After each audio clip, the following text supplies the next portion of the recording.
You may have encountered Rahab's name in church discussions or noticed her inclusion in the genealogy of Jesus, but have you truly grasped her complete narrative? Today, we're revealing everything there is to know about this extraordinary woman, beginning with her controversial occupation and extending to her courageous demonstration of faith that rescued the spies sent by Joshua. We'll examine her transformation from an outcast within Jericho to earning her place as one of only 5 women specifically named in the family lineage of Christ. When this video concludes, you'll comprehend why the story of Rahab stands as among the most compelling illustrations of redemption and complete transformation found anywhere in Scripture. Before we dive in, though, if this is your first time here on this channel, think about hitting that like button and subscribing if that's something you haven't done yet. The support you provide enables us to keep producing more content designed to help you discover something new or simply relax. Additionally, share with us your location and the current time where you're watching from. We're cultivating a community here so you can make connections with others who share similar interests from every corner of the globe in the comments section you'll find below. So with no more delay, shall we begin? Envision the ancient city of Jericho emerging from the desert landscape like a crown fashioned from stone and clay. The sun in the early morning sends elongated shadows across the towering walls that surround it. Walls that have remained standing for centuries, keeping watch over the Jordan Valley with silent strength. Outside these walls exists a world populated by merchants and farmers, priests and soldiers, each pursuing their daily activities under the watchful presence of the gods they worship. Yet today carries a different quality. Today bears the heaviness of transformation on the desert wind. Far above the city, positioned on a rooftop with a view overlooking the eastern horizon, there stands a woman. Her name is Rahab, and the story she's part of will resonate throughout the ages. She gazes out toward the wilderness, where clouds of dust perform their dance in the distance. This moment represents more than simply another sunrise. It signals the commencement of something destined to reshape entire nations. The hands of Rahab rest upon the warm stone surface of her window ledge. The scarlet cord suspended there moves gently with the morning breeze, capturing the light in a way that resembles liquid fire. She remains unaware for now of how this simple length of fabric will become the thread weaving her destiny into the grand tapestry of history itself. Below her, the city begins stirring to life. Merchants announce their merchandise with loud voices. Children pursue one another through the narrow streets, while the steady pounding of hammers against metal echoes from where the blacksmith works at his forge. On the surface, it could appear to be just another ordinary day in Jericho.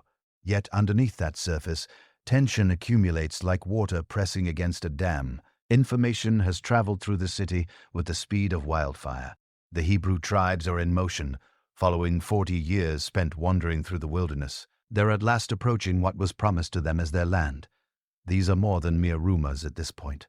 Now the reports arrive from traders who've witnessed their encampments, from scouts who've observed their movements, from refugees who escaped ahead of their advancing armies. These stories are familiar to Rahab. She's heard them spoken in whispers at the marketplace, discussed in hushed tones near the city gates, debated among the elders within the temple courts. The God of the Hebrews has accomplished impossible things. He divided the sea to allow their crossing. He provided food for them in the wilderness. He delivered victory to them over powerful kings. The woman standing on the rooftop feels the heaviness of these tales settling within her chest. Beyond the fear that has taken hold of her city, something else awakens within her heart. You might call it curiosity. You might call it hope. Or perhaps it's something even deeper that she cannot yet identify. The God worshipped by the Hebrews appears different from the stone idols filling the temples of Jericho. He moves. He takes action. He demonstrates care for his people. As the day progresses, Rahab observes the city's daily rhythm, continuing, but she perceives the underlying current of worry flowing beneath that surface. Soldiers conduct their wall patrols with increased frequency. Merchants converse in voices kept lower. Mothers draw their children nearer. The approaching Hebrew army has cast its shadow across Jericho well before their feet make contact with the ground. The morning light undergoes a shift, coating the walls in shades of golden amber.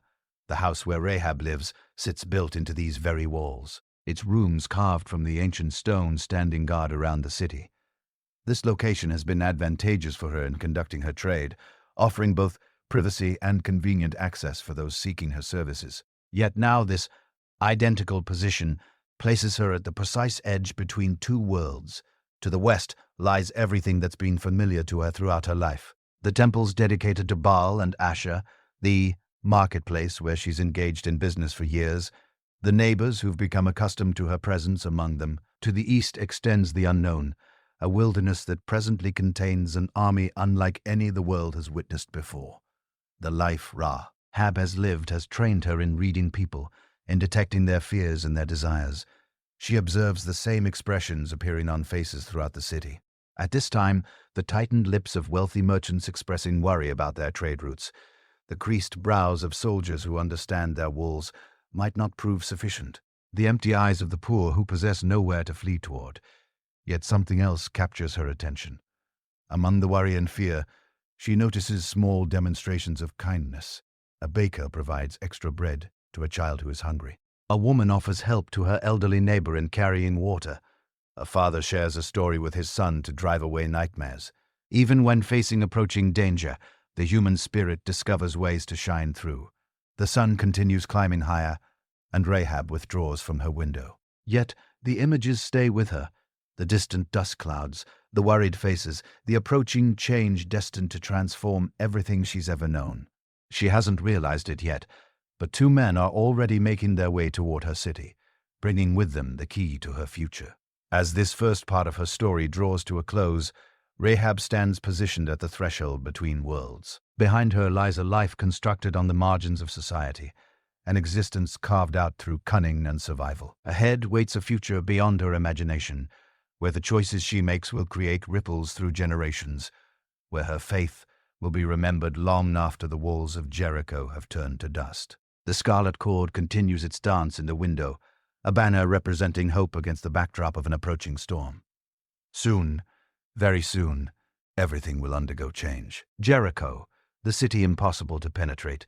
Jericho emerges from the desert like a monument erected to human ambition. The walls of the city reach toward the Yea, constructed in layers across countless generations. Inner walls tower higher than outer walls, forming a double barrier that has never suffered a breach. These fortifications have established Jericho's reputation as the city impossible to penetrate, a fortress that mocks those who would attempt to conquer it. The builders from ancient times possessed excellent knowledge of their craft. They constructed these walls using massive stones, with each one fitted perfectly against its neighboring stones. The outer wall stands 30 feet in height and 20 feet in thickness. Behind it, the inner wall rises to an even greater height, creating a defensive system that appears to mock the very concept of siege warfare. Between these walls, houses gather like birds occupying a nest, their inhabitants literally dwelling within the city's protection. Jericho represents more than simply stone and mortar. It stands as the pinnacle of Canaanite civilization. The city maintains control over the crossing points of the Jordan River, establishing it as a natural hub for trade and commerce. Caravans arriving from Egypt transport gold and spices through its gates. Merchants traveling from Damascus bring fine textiles and metals of great value. The wealth of nations flows through the streets of Jericho like a river of prosperity. The marketplace vibrates with activity from the break of dawn until dusk arrives. Vendors make their calls in at least half a dozen languages, their voices forming a symphony of commerce. The aroma of roasting meat blends with the fragrance of exotic spices. Children weave between the stalls, their laughter mixing with the haggling conducted by their parents. Beyond the immediate chaos, the market functions with the smooth efficiency that comes from long practice. At the city's heart stands the temple complex, dedicated to Baal and Asher. These ancient gods have maintained air watch over Jericho for generations, their stone faces looking down upon the offerings and sacrifices made in their honor. The priests move through their rituals with practiced grace, their chants echoing from the temple walls. The people maintain belief that these gods have made their cities strong, that divine favor rests upon their walls. Yet beneath this confidence, cracks are beginning to appear. The king of Jericho has issued calls for additional patrols along the walls. His scouts deliver troubling reports from the eastern wilderness. The Hebrew tribes no longer represent merely a distant threat. They've accomplished a crossing of the Jordan River. Their camps now visible from the highest towers. The impossible has started to appear possible. The political climate intensifies with tension as news arrives on a daily basis. Messengers deliver word of cities that have fallen to the Hebrew advance. I once considered secure now lies in ruins. The people of Gibeon have chosen to make peace with the invaders rather than face destruction. Each report sends ripples of unease throughout the population of Jericho. The palace of King Rahab occupies the city's highest point, its towers providing a clear view of the surrounding countryside. From these heights, the king and those who advise him can observe the dust clouds that mark where the Hebrew encampments are located. They can count the cooking fires dotting the wilderness at night. They can measure the growing shadow creeping closer to their walls with each day that passes. The military commanders of the city convene in urgent council. They discuss strategies and defenses, the strength of their walls, and the courage possessed by their soldiers. Yet, their voices carry an edge of worry that wasn't present there before. The Hebrew God has accomplished things defying explanation. He has delivered victories where victor Yah appeared impossible. He has transformed the natural world itself into a weapon serving his people. Among the common people, fear spreads outward like ripples in a pond. Mothers whisper prayers to their household gods. Fathers check and then recheck the locks, securing their doors. Children detect the tension in the voices of their parents, even when the words spoken are intended to provide comfort. The city that once felt like a fortress impossible to penetrate now resembles a trap awaiting its springing. Yet life proceeds with its familiar patterns. The bakers continue baking their bread. The potters continue shaping their clay. The merchants continue counting their coins. The human spirit demonstrates adaptability to uncertainty, discovering ways to continue even when the future remains shrouded in shadow. People assemble in small groups, exchanging news and rumors, providing comfort wherever they can. The spiritual atmosphere grows increasingly heavy with tension. The priests expand their offerings, hoping to secure divine favor. The people bring their most precious possessions to the temple, seeking protection from the gods who have always maintained watch over them. Yet the stone faces of Baal and Asher maintain their silence, providing no clear answers to the questions plaguing the city. As evening arrives, the walls of Jericho stand as magnificent as they've always been. The guards assume their positions, their spears gleaming in the torchlight. The gates close with their customary solid thud, sealing the city for the nighttime hours. Yet, tonight carries a different quality. Tonight the walls appear less like protection and more like the bars of a prison. The city, impossible to penetrate, sleeps with unease, its dreams troubled by visions of approaching change. Tomorrow will deliver new challenges, new fears, new questions lacking easy answers. Yet tonight, the walls continue standing, and the people continue believing in their strength. In the darkness existing between the walls, in a house that creates a bridge between safety and danger, a woman named Rahab lies in wakefulness. She listens to the sounds of the city settling into sleep, the distant calls of the night watch, the whisper of wind moving through the stones. She doesn't yet know it, but her life is about to create an intersection with forces destined to reshape the world. The city, impossible to penetrate, awaits the dawn, remaining unaware that its greatest test approaches with the morning light. The life of Rahab before the spies arrived. The life of Rahab unfolds in the spaces existing between respectability and survival, carved out through necessity and sustained through careful balance. Her house sits constructed into the city wall itself, its rooms formed from the ancient stones standing guard over Jericho. This location serves her purposes well, offering privacy for her work while maintaining her proximity to the travelers and merchants who frequent the city. The morning light passes through her windows as she makes preparations for another day. Her hands move with the efficiency that comes from practice, arranging her small home to welcome the visitors who will arrive seeking her services. The scarlet cord suspended from her window functions like a banner, a sign recognizable to those who know. It represents more than simple decoration. It signifies her place in the complex web of society in Jericho. Her profession brings both privilege and shame in equal portions. The men who visit her house treat her with a combination of desire and disdain.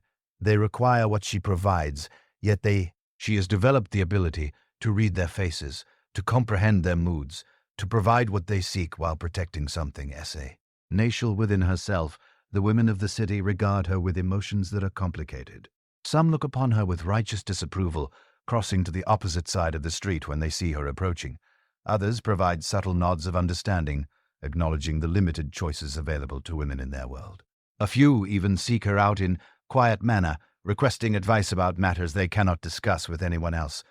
Rahab has cultivated a reputation for discretion. The merchants visiting her house understand their secrets will be kept safe.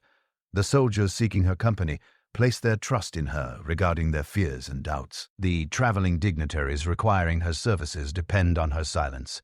This discretion has evolved into her most valuable asset, possessing worth beyond gold or silver. Yet her life extends beyond her profession. She provides support for her family through her work, making provision for aging parents and younger siblings who rely on her income. The money she earns maintains food on their table and a roof above their heads. Without her sacrifice, they would face the harsh realities of poverty plaguing so many in the ancient world. The marketplace knows her as a negotiator who is shrewd. She purchases the best flax for spinning, understanding quality in ways other customers cannot match. The vendors extend respect for her business sense even while they question her morals. She settles her debts promptly and drives bargains that are hard, earning grudging admiration from those conducting business with her. Her daily routine adheres to patterns established across years of practice. She rises in the early hours to prepare her household, spending time with her family before the day's work commences. She makes visits to the market to purchase food and supplies, moving through the familiar stalls with confidence.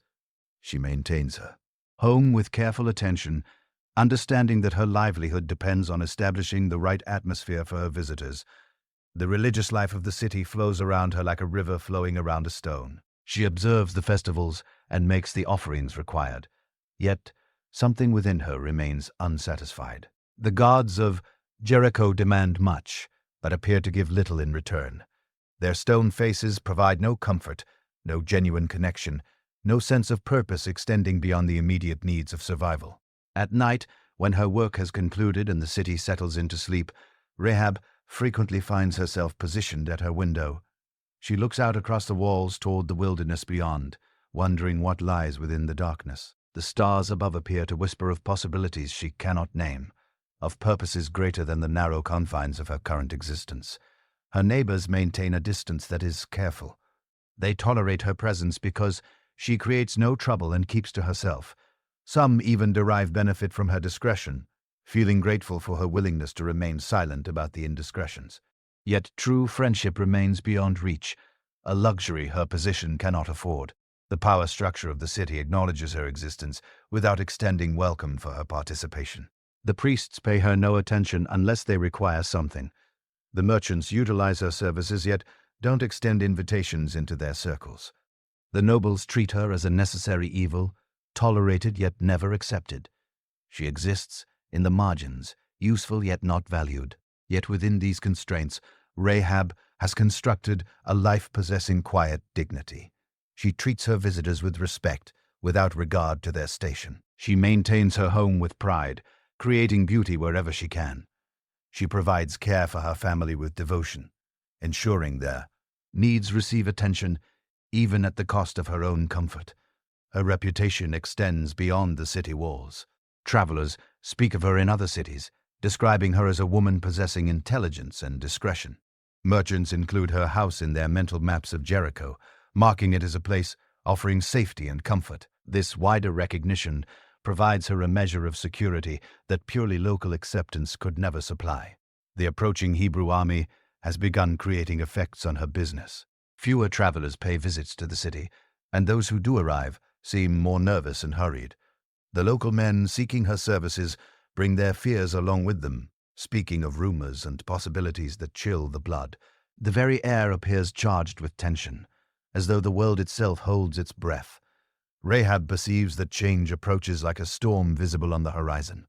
The familiar patterns of her life may soon suffer disruption by forces beyond her control. The gods she has served appear powerless before the Hebrew advance. The walls that have provided protection for her city may not prove sufficient to hold back the tide of change, yet she proceeds with her daily routine, maintaining the careful balance that has sustained her for so long. She doesn't know that her life is about to create an intersection with destiny itself, that the choices she makes will echo through generations, that her name will be remembered long after the walls of Jericho have turned to dust. The woman dwelling between worlds makes preparations for another day, remaining unaware that this day will be unlike any other in her life. The arrival of the spies, The two men make their approach to Jericho as the sun commences its descent toward the western horizon. They move with the practiced caution characteristic of those who have developed the ability to read danger in every shadow, ever. Yea, sound, every shift occurring in the wind. Their clothing marks them as travelers of an ordinary sort, yet their eyes carry the sharp awareness belonging to trained scouts. Joshua has selected these men with care. They possess the skills required for such a delicate mission, the ability to gather information without attracting attention to themselves. The fate of the siege to come may well rest upon what they learn within the walls of Jericho. This represents more than simple reconnaissance. Their mission carries the weight of divine command.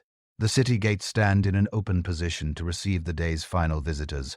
Guards examine each traveler with efficiency that is routine, checking for weapons and asking preemptive questions about their business. The spies blend in seamlessly with the small crowd of merchants and pilgrims seeking entrance before nightfall arrives. Their answers prove satisfactory to the guards, who possess no reason to suspect these particular strangers. Inside the city, the two men go their separate ways to commence their work. They move through the streets with apparent aimlessness, yet their eyes record every detail in their catalogue. They take note of the positions occupied by the guards, the thickness of the walls, the layout of the streets. They listen to conversations taking place in the marketplace, collecting intelligence about the city's defenses and the morale of its people. As darkness arrives, they face a decision of crucial importance: where to spend the nighttime hours. Their choice will determine not merely their safety, but the success of their entire mission. A respectable inn might provide comfort, yet it would also place them under scrutiny. The wrong word, the wrong gesture might expose them as Hebrew spies. One of the men recalled something he heard in the marketplace. A merchant made mention of a woman who provides lodging for travelers, a woman whose house sits constructed into the city wall. A house in the wall would provide multiple routes of escape if their mission suffers discovery, and a woman in her profession would be familiar with discretion. They make their way through the streets as darkness deepens, following the directions provided by the merchant.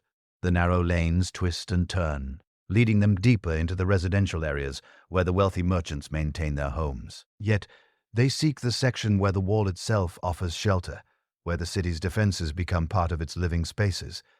The house belonging to Rahab appears before them like an answer to a prayer left unspoken. Light emanates warmly from its windows, and the scarlet cord suspended from the upper story confirms that they have located their destination.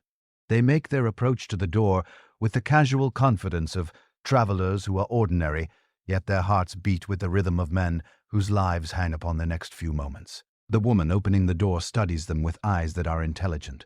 She has developed the ability to read men quickly, to assess their needs and their dangers with a single glance. These two carry themselves in a manner different from her usual visitors. They move with the fluid grace characteristic of warriors, yet they wear the clothing of merchants. Their faces display the weathering of long travel, yet their eyes hold the alertness of those who live perpetually on guard. Rahab reaches her decision in the space existing between one heartbeat and the next. She steps to the side to permit their entry, her manner welcoming yet cautious. The men step across her threshold, passing from the public spaces of the city into the private world of her home. Neither side extends complete trust to the other, yet circumstance has brought them into this meeting. Inside, the spies discover exactly what they hope to find. The house sits constructed into the wall itself, its upper rooms, providing views of both the city and the countryside extending beyond. The woman speaks in soft tones and moves with quiet efficiency, clearly experienced in providing for travelers who place value on discretion.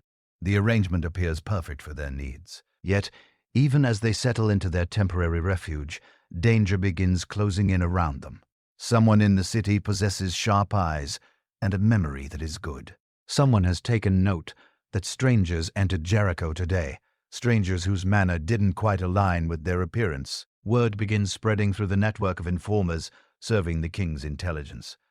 The spies don't yet know it, but their careful entrance has not escaped notice. The very skills assisting them in passing the gates have also marked them as different from travelers who are ordinary. In a city balanced on edge, difference equates to danger. The men serving the king have begun asking questions, following leads, assembling the pieces of the puzzle of two men who appeared at precisely the wrong time. As the night deepens, Further, the spies commence their work in earnest. They question their hostess with care, learning what they can about the city's defenses and the morale of its people. Rahab proves to be a source of information that is valuable. Her position in the city grants her access to knowledge that ordinary citizens would never possess. The conversation reveals material beyond military intelligence. The spies learn about the fear gripping the city, the way the Hebrew advance has shaken the confidence possessed by the people of Jericho. They hear about the discussions taking place among the city's leaders, the debates about whether to fight or flee. Most importantly, they begin, comprehending that the psychological battle has already been won. Yet, as they converse, footsteps echo in the street outside. Voices call out in the darkness, the commanding tones of soldiers on business that is official. The spies freeze, their trained instincts screaming, warnings, they have suffered discovery. The safety they thought they had located may be about to vanish. Rahab moves to the window, her face pale in the lamplight. She recognizes the voices, understands the danger they represent. In moments, those soldiers will arrive at her door, demanding answers she cannot provide without betraying her guests. The choice, destined to define her life, approaches with the sound of feet marching. The spies make preparations for the worst, their hands moving instinctively toward their weapons. They have faced death previously, yet never in circumstances quite like these. Their mission hangs in the balance, and alongside it, the fate of the siege to come. Everything depends upon what happens in the next few minutes. The arrival of the spies has set into motion a chain of events destined to reshape the world. Yet first, they must survive the night. The men of the king hunt the spies. The informants serving the king move through Jericho like shadows, their trained eyes perceiving patterns that ordinary citizens fail to notice. Word has reached the palace that strangers gained entry to the city today, men whose manner marked them as different from travelers of a typical sort. In a city balanced on the edge of war, such differences cannot suffer being ignored. The captain of the guard reviews the reports with concern that grows. 2 men traveling in company, yet carrying themselves like soldiers rather than merchants. They asked questions that were right, and provided answers that were right, yet something about them felt wrong to those conducting observations. Their clot. Hez communicated trade, yet their eyes communicated warfare. The intelligence network of King Rahab has served the city well across years. Merchants, innkeepers, and gate guards all contribute information about the strangers passing through their domain. This system has protected Jericho from spies and saboteurs many times before. Tonight, it points toward 2 men who may represent the greatest threat the city has ever faced. The search commences systematically. Guards pay visits to the established inns, questioning the proprietors about their guests. They search the caravanseries, where traveling merchants typically lodge. They check the homes of citizens known to offer hospitality to strangers. Each location yields nothing, yet the absence of evidence only serves to confirm their suspicions. The captain narrows his search based upon logic and experience. If these men are truly Hebrew spies, they would avoid the places that are obvious. They would seek lodging somewhere offering discretion, somewhere their presence wouldn't be immediately reported to the authorities. They would select a location providing escape routes, and a hostess who valued discretion above loyalty to the crown. His thoughts moved toward the houses constructed into the city wall. These structures provide unique advantages to those requiring movement unseen. Their proximity to the wall offers multiple routes of escape. Their residents frequently operate outside the mainstream of city life, making them less likely to cooperate with investigations that are official. If he were a spy, he would select exactly such a place. The mental map of potential locations comes together with quickness. Several houses in the wall section provide services for travelers, yet one stands above the rest. The house belonging to Rahab has long been known as a place where questions aren't asked and secrets are kept. The woman residing there has constructed her reputation upon discretion, making her home an ideal refuge for those requiring remaining hidden. The captain issues a call for his most trusted soldiers. These men have served alongside him for years, their loyalty proven in countless situations. They comprehend the delicate nature of their mission. If the spies are indeed located at the house of Rahab, they must be taken alive if possible. Men who are dead tell no tales, and the king requires information about Hebrew plans and capabilities as the soldiers make preparations for their mission. Messengers carry word throughout the city. The gates are to receive sealing immediately, preventing any escape. Additional guards are posted on the walls, their eyes scanning the darkness for any sign of activity that is unusual. The city transforms itself into a trap, ready to snap shut upon any who would attempt to flee. The squad moves through the dark streets with silence that is practiced. They know these lanes and alleys like the rooms of their own homes. Every shadow holds danger that is potential. Every sound might signal an ambush. The Hebrew spies have proven themselves capable of entering the city without detection. They may prove equally capable of defending themselves if driven into a corner. At the house of Rahab, the soldiers pause to assess the situation. Light emanates from the windows, yet the building appears quiet. No sentries stand posted. No obvious preparations for defense are visible. Either the spies are supremely confident in their concealment, or they possess no idea that their presence has suffered discovery. The captain signals his men to surround the building. They move into position with the smooth coordination that comes from long practice. Within moments, every exit that is potential receives coverage. If the Hebrew spies are indeed inside, they will discover no easy escape from the trap that has closed around them. The tension builds as the soldiers prepare to make their move. They have faced many dangers in service to their king, yet tonight carries a different quality. Tonight, they hunt men who serve the God who divided the sea and fed his people in the wilderness. The stories of Hebrew victories have reached even the palace guards, filling their hearts with unease. Yet duty drives them forward despite their fears. They serve the king of Jericho, and that service demands they protect the city from all threats. The Hebrew spies represent the most immediate danger the city has faced in years. Their capture or elimination could purchase precious time for the defense preparations. The captain makes his approach to the door with his hand resting on the hilt of his sword. Behind him, his soldiers stand ready for whatever may arrive. The next few moments will determine whether their mission achieves success or suffers failure. The fate of two nations may hang in the balance of what occurs when that door receives opening. Inside the house, Rahab hears the approaching footsteps and recognizes their meaning. The soldiers have come for her guests, and she must make a choice between the safety of compliance and the risk of defiance. Her decision will echo through history. Yet in this moment, she knows only that lives hang in the balance. The knock arrives at the door, firm and commanding. The voice of the captain rings out in the darkness, demanding entrance in the name of the king. The hunt for the spies has reached its climax. Now arrives the moment of truth. The deception, the pounding upon the door of Rahab, echoes through the night like the beating of a war drum.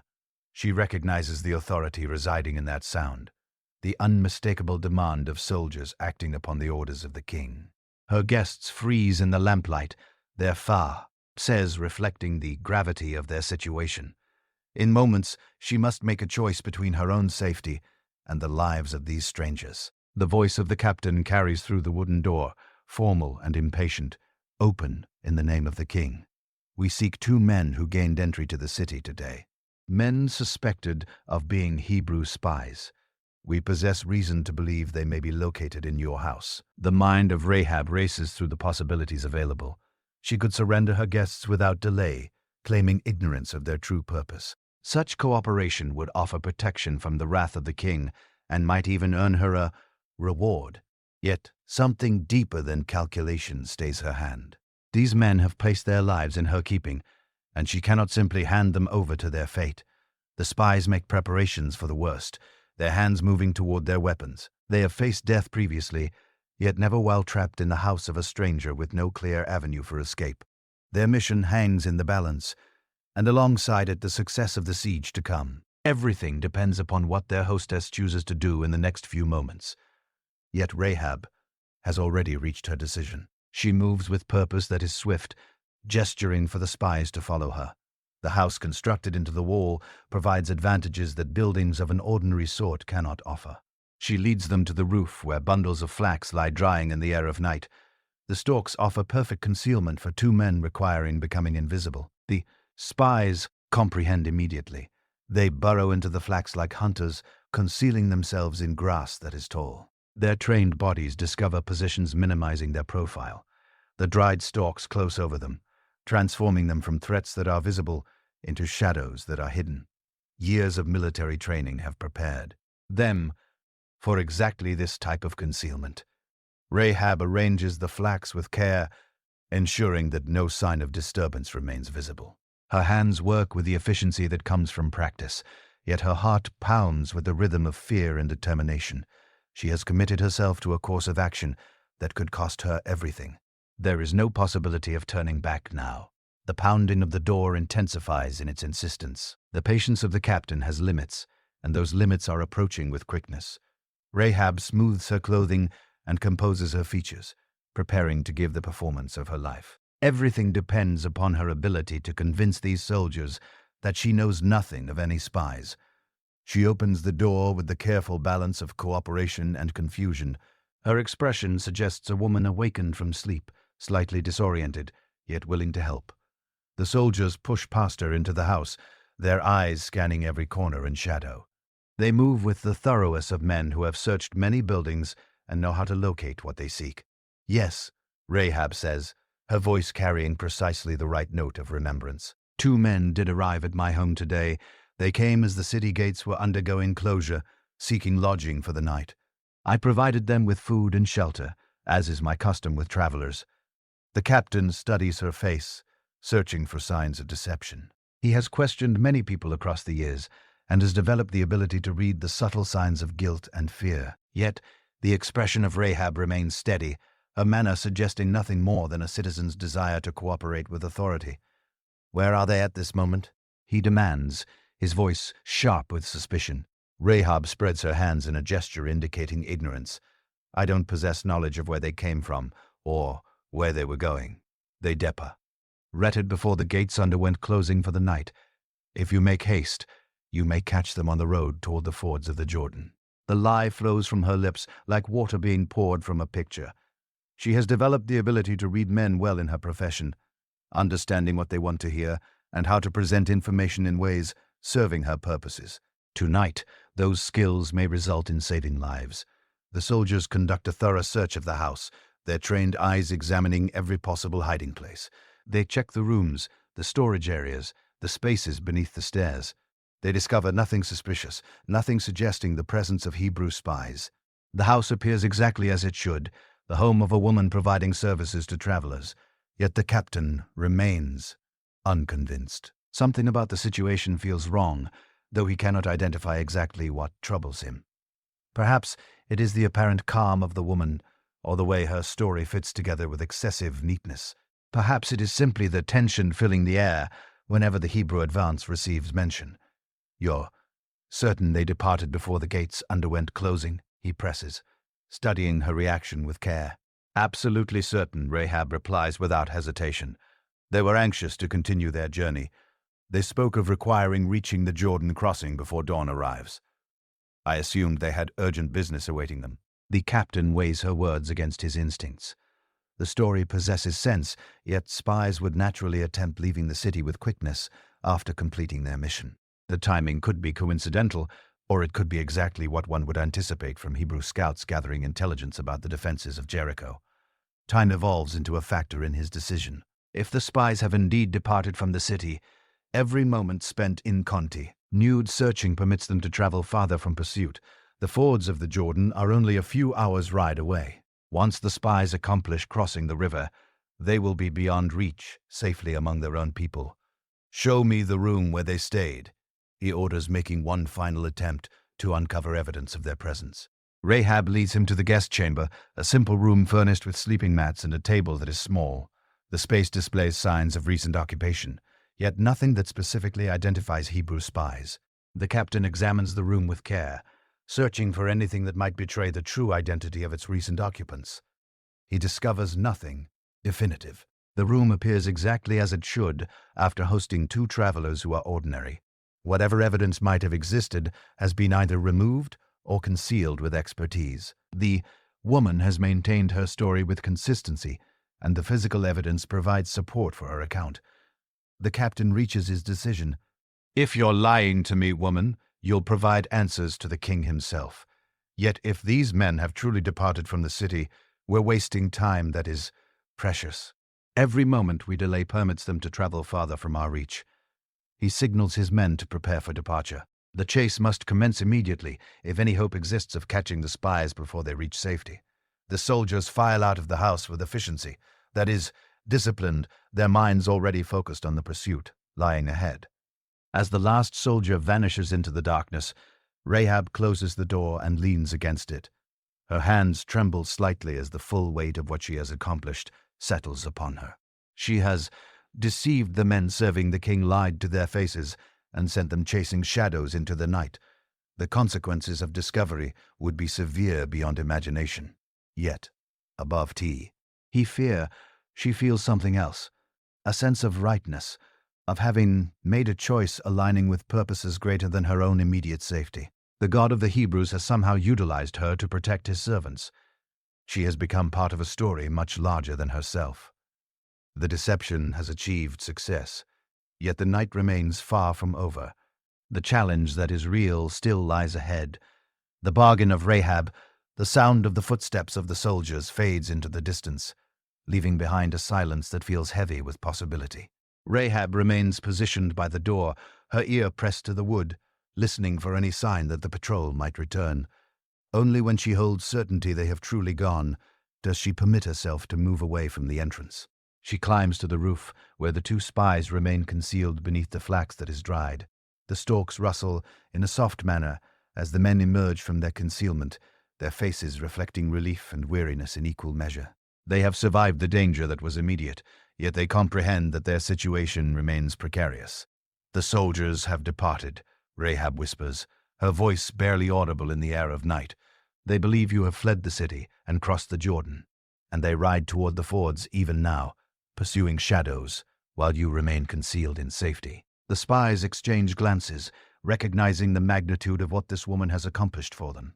She has risked everything to protect strangers, defying the direct orders of her own king. Such courage deserves acknowledgement. Yet more than that, it demands explanation. "Why?" asks the older of the two men, his voice filled with genuine curiosity. "Why did you place your life at risk for us? You could have handed us over to the soldiers and earned their gratitude. Instead, you chose to face the wrath of the king if your deception suffers." Discovery. Rahab moves to the edge of the roof, her eyes scanning the darkness surrounding her city. The walls of Jericho stretch away in both directions, massive and imposing in the starlight, yet tonight those walls feel less like protection and more like a trap awaiting its springing. "I know who you are," she says in soft tones, her words carrying the weight of certainty. "You are servants of the God who brought your people out of Egypt with signs and wonders that are mighty. We have heard the stories, all of us in Jericho. Your God caused the Red Sea to dry up before you when you came out of Egypt. He provided victory for you over the kings beyond the Jordan." The spies listen with care, understanding that this conversation will shape everything following. This woman knows more than they anticipated, and her knowledge carries implications extending far beyond their immediate mission. "The fear of your God has fallen upon us," Rahab continues, her voice growing stronger with each word. "The hearts of our people melt with terror because of you. No courage remains in any man throughout the city. Your Lord God is the God who is true, the God of heaven above and earth beneath." These words strike the spies with force that is unexpected. They have arrived to gather intelligence about the defenses of Jericho, yet instead they have discovered something far more valuable. The victory that is psychological has already been achieved. The spirit of the city has been broken before the first arrow receives shooting or the first stone receives throwing. Yet Rahab has more to communicate. She turns to face them fully, her expression serious and determined. "Now, therefore, I beg you, make a swear to me by your Lord God, that since I have dealt with kindness toward you, you will also deal with kindness toward my family. Provide me with a sign that is sure that you will spare the live of my father and mother, my brothers and sisters, and all who belong to them." The bargain she proposes is simple in its essence, yet profound in its implications. She has saved their lives at great risk that is personal. Now she requests them to save the lives of those she holds most dear, the exchange of mercy for mercy, protection for protection. The older spy considers her request with care. He possesses the authority to make such agreements, yet he must ensure that any promise he makes can receive honoring when the time arrives. The destruction of Jericho is ordained by God himself, yet provision for mercy has always been part of the divine plan. "Our lives for your lives," he says finally, his voice carrying the solemnity of an oath. "If you do not tell this business of ours, then when the Lord provides us with the land, we will deal with kindness and faithfulness toward you. Yet the agreement requires conditions, safeguards that will protect both parties when the city experiences its fall. The spies cannot guarantee the safety of people they cannot identify, and Rahab must understand the precise terms of their arrangement. When we arrive into the land, the youngest spy adds, you must bind this scarlet cord in the window through which you let us down. Gather your father and mother, your brothers, and all the household of your father into your house with you. The scarlet cord evolves into more than simply a rope for escape. It transforms into a banner of protection, a sign destined to mark this house as different from all others when judgment falls upon the city. It represents more than mere identification. It represents the covenant between Rahab and the God of Israel.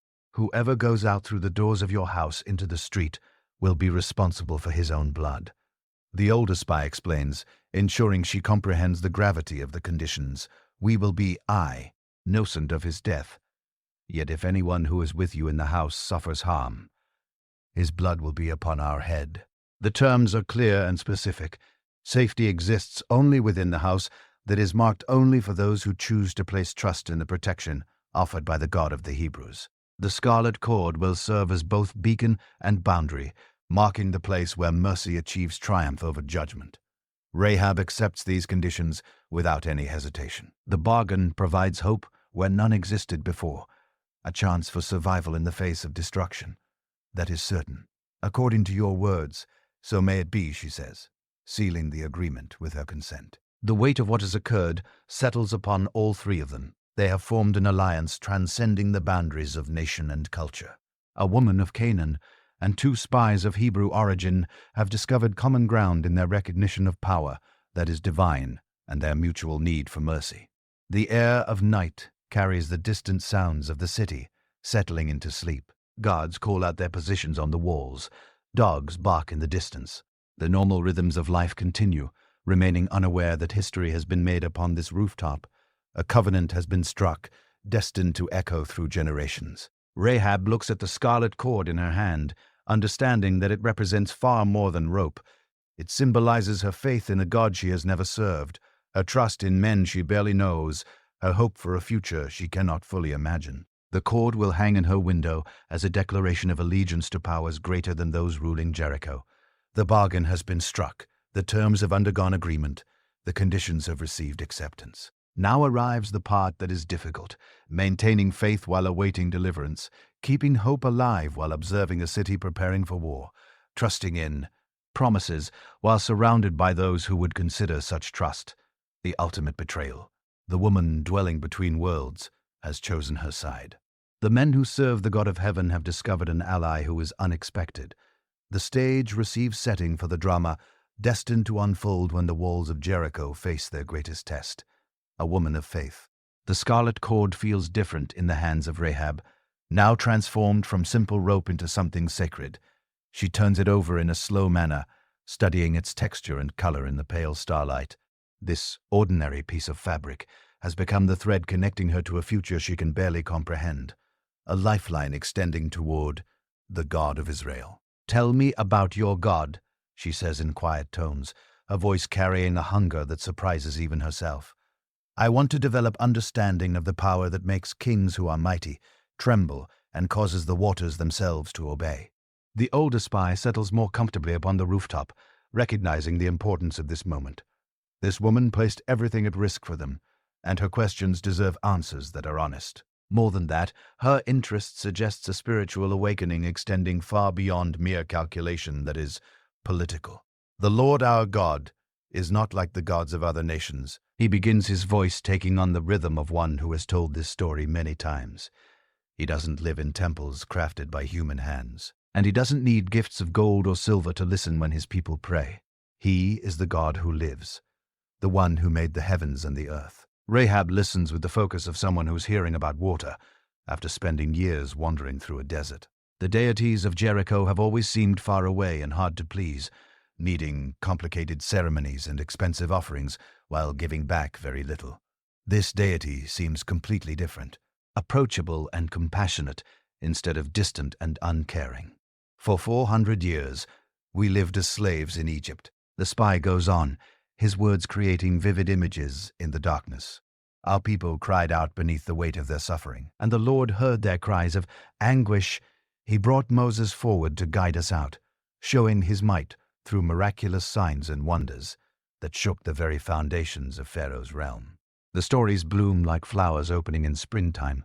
10 devastating plagues that brought Egypt to its knees. The night when death swept past the Hebrew households while claiming the firstborn sons of their oppressors.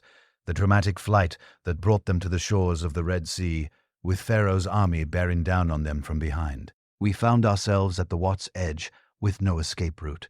The younger spy adds, his voice still filled with wonder. Even after all this time has passed, Pharaoh's war chariots were closing in behind us. Before us lay the insurmountable barrier of the sea.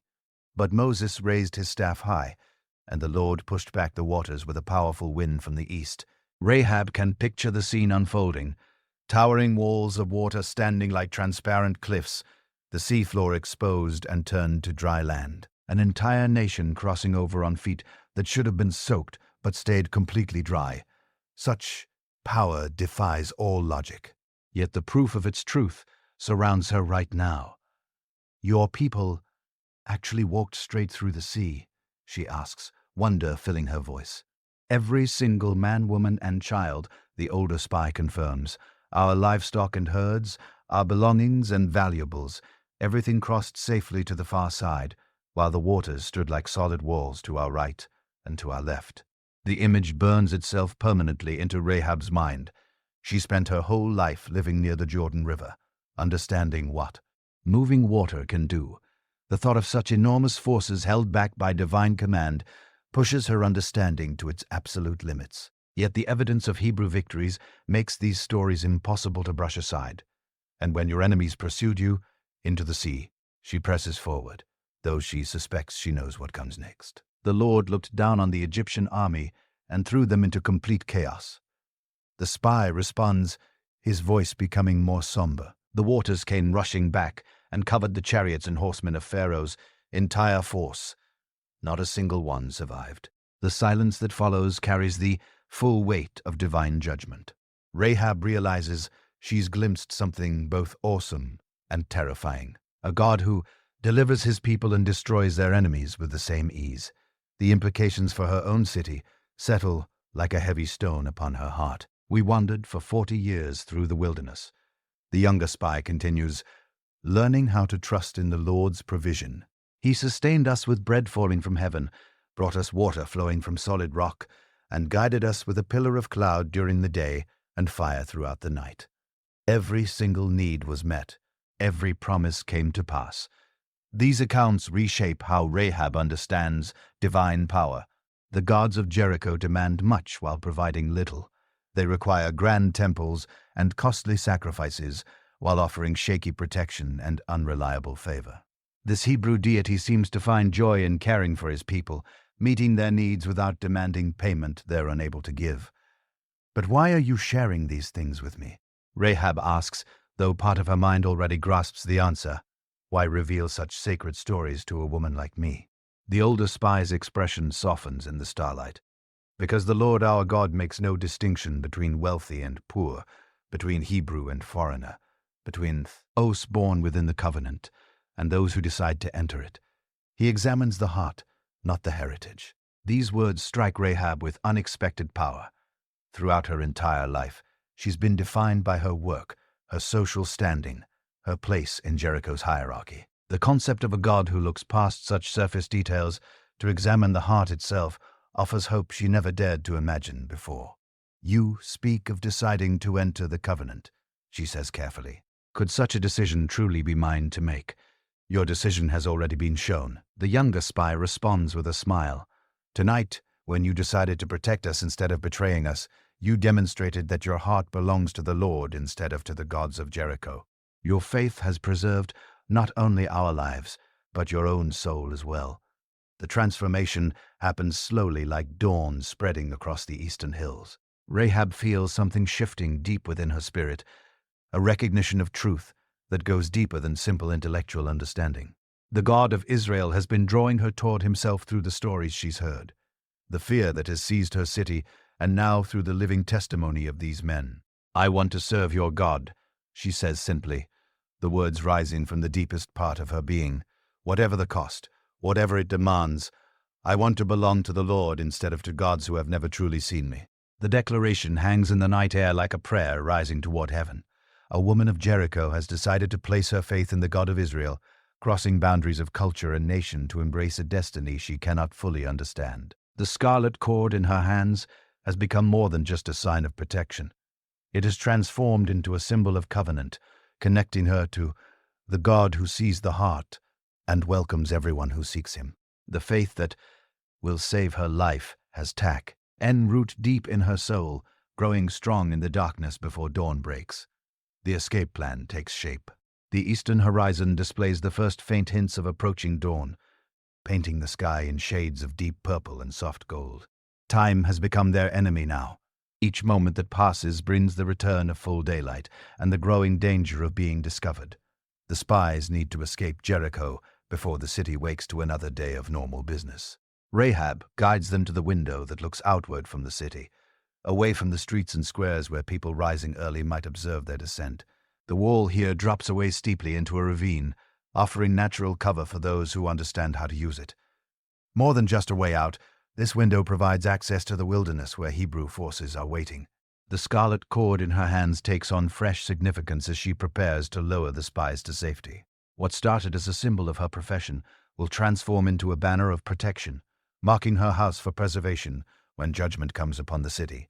The transformation feels fitting somehow, ordinary objects becoming sacred through their connection to divine purpose. The cord is strong enough to hold your weight, she assures them, testing its strength with experienced hands. "I've used such ropes many times in my work, and this one is freshly made from the finest fibers available." The older spy examines the rope with care, understanding that their lives will hang on its reliability. The drop to the ravine bottom measures at least 30 feet, far enough to cause serious injury or death if the cord gives way. But the hemp looks well crafted and strong, woven with the skill that marks the best Canaanite craftsmanship. When you reach the ground, Rahab continues, her voice low but clear, follow the ravine toward the wilderness. It will guide you away, for own the main roads where the king's soldiers might be searching. Stay hidden during daylight, and travel only after dark until you reach your own people. The younger spy nods his understanding.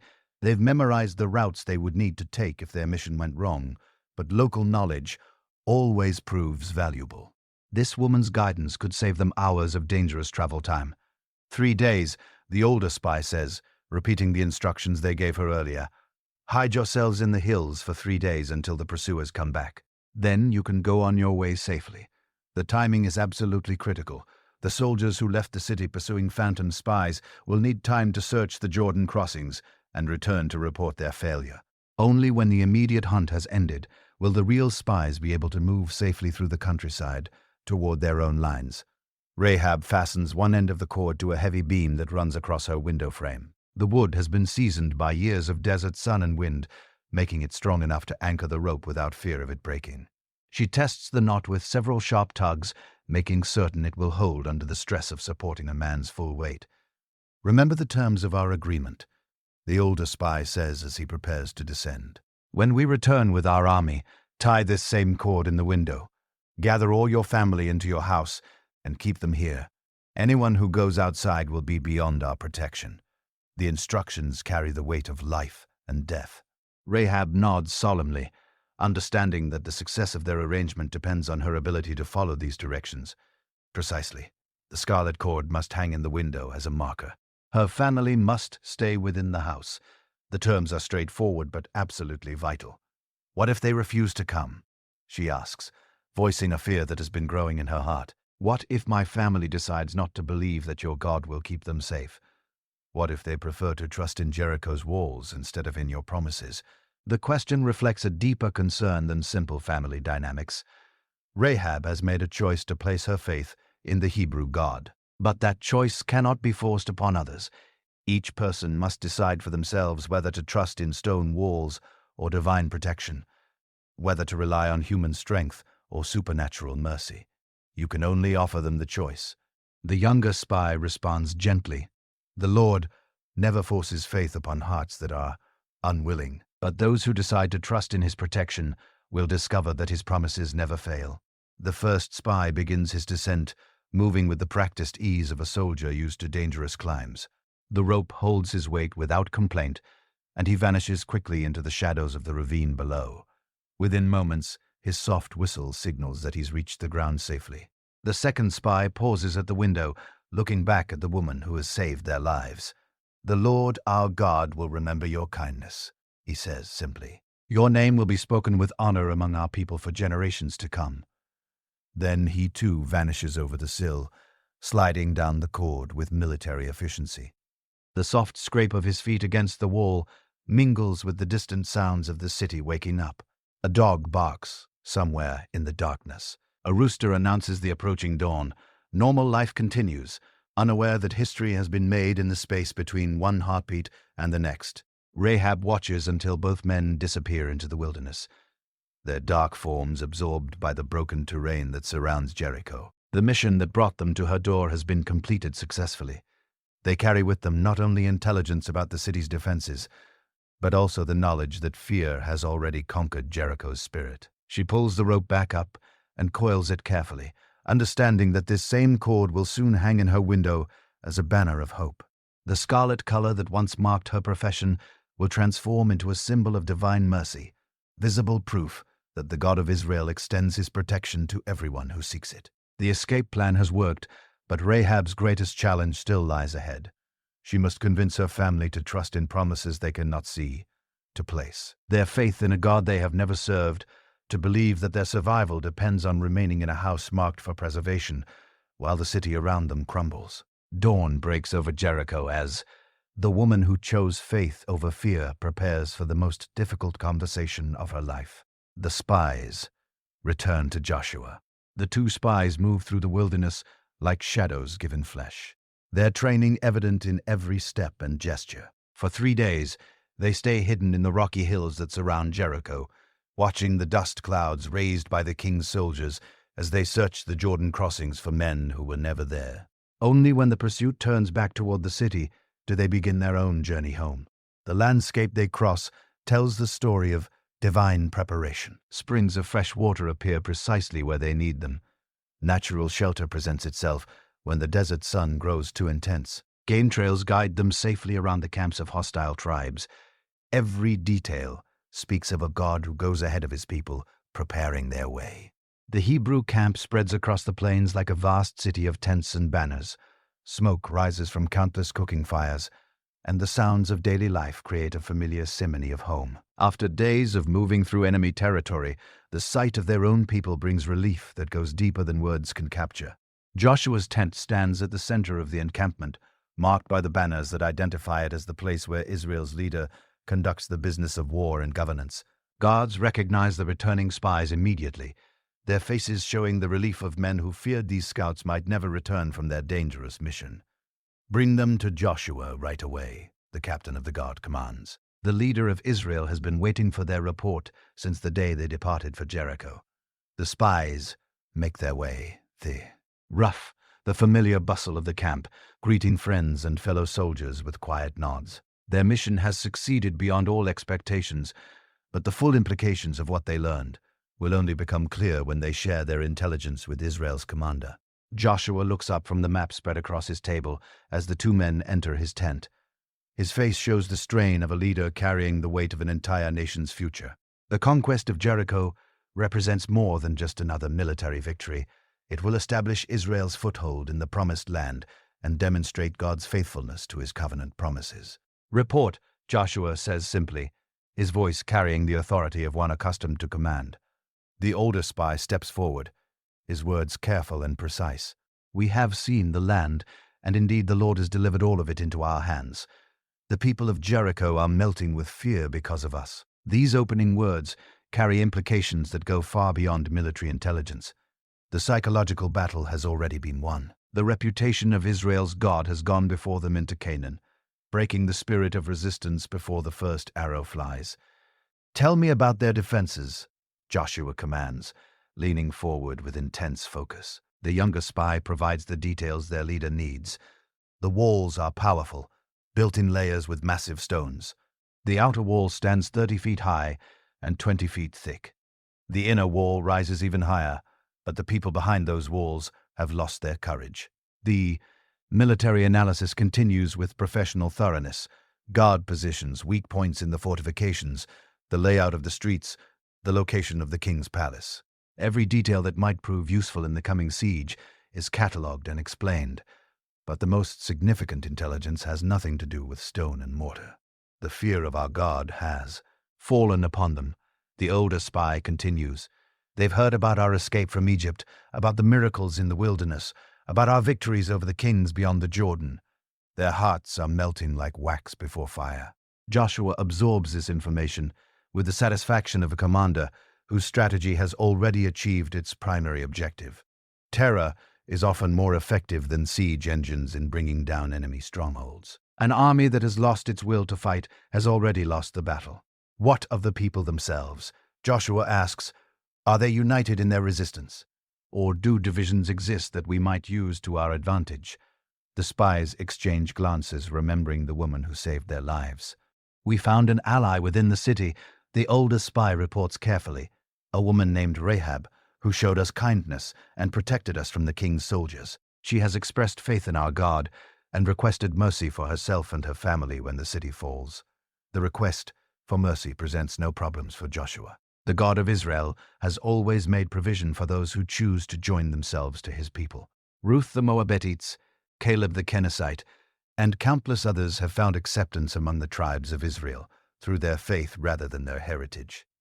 What promises did you make to this woman? Joshua inquires, understanding that any agreements made in his name must be honored when the time comes.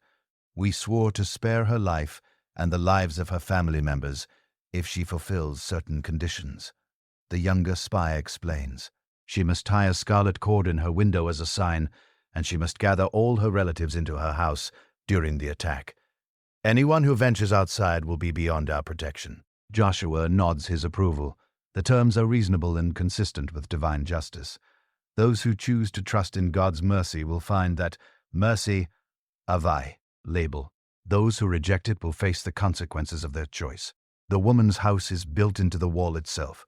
The older spy adds, the scarlet cord will be easily visible to our forces when the assault begins. Her location should present no difficulty for identification and protection.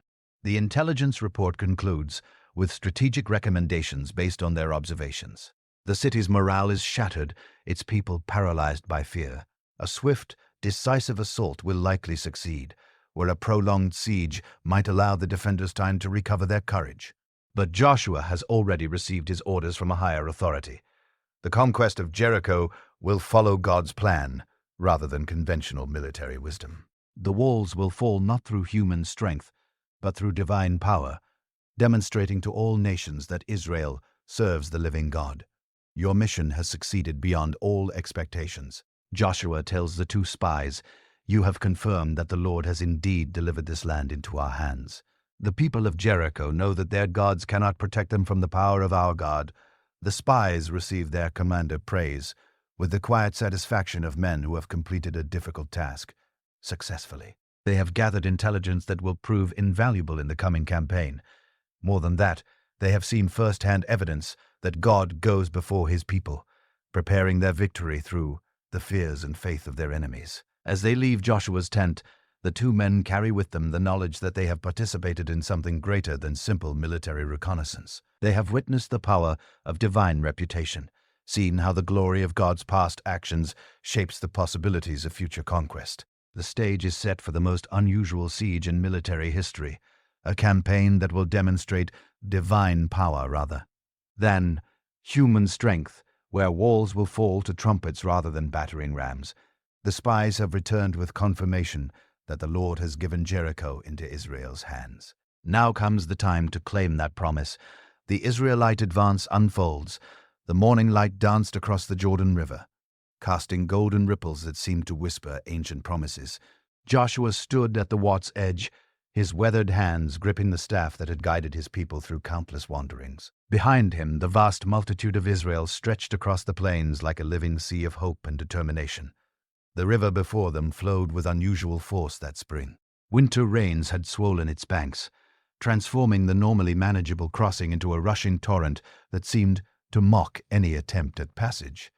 Yet Joshua felt no fear. The same God who had parted the Red Sea decades earlier now called them forward into their promised inheritance. The priests carrying the sacred ark stepped into the muddy banks first. Their bare feet touched the cool water, and something extraordinary began to unfold. The rushing waters that had roared downstream suddenly grew quiet. Upstream, the river began to pile upon itself, creating a wall of water that defied all natural law. The riverbed below their feet transformed into dry ground, as if the earth itself welcomed their passage. Words spread through the camp like wildfire. Children pointed in wonder at the miracle unfolding before their eyes. Mothers clutched their babies closer, understanding that they witnessed something beyond human comprehension. The elderly remembered Moses and the Red Sea, their hearts swelling with familiar awe. Joshua lifted his voice above the murmur of amazement that rippled through the crowd. His words carried the weight of divine authority, yet they flowed with the gentleness of a shepherd guiding his flow. CK. He reminded them that this moment fulfilled promises made to their ancestors generations ago. The land flowing with milk and honey lay just beyond these waters. The crossing began in reverent silence. Family by family, tribe by tribe, the people of Israel walked across the exposed riverbed. Their sandals found purchase on ground that should have been submerged beneath rushing waters. Some paused to touch the riverbank, as if to confirm the reality of what they experienced. As they walked, many gazed toward the distant walls of Jericho. The city perched on its hill like a defiant fortress, its massive stones gleaming in the afternoon sun. From this distance, it appeared impregnable, its walls stretching toward heaven with intimidating strength. Yet, after witnessing the river's obedience to their God, those walls seemed less formidable than before. The Ark of the Covenant remained stationary in the middle of the riverbed until every last person had crossed safely. The priests who carried it stood like sentinels, their presence maintaining the miraculous division of waters.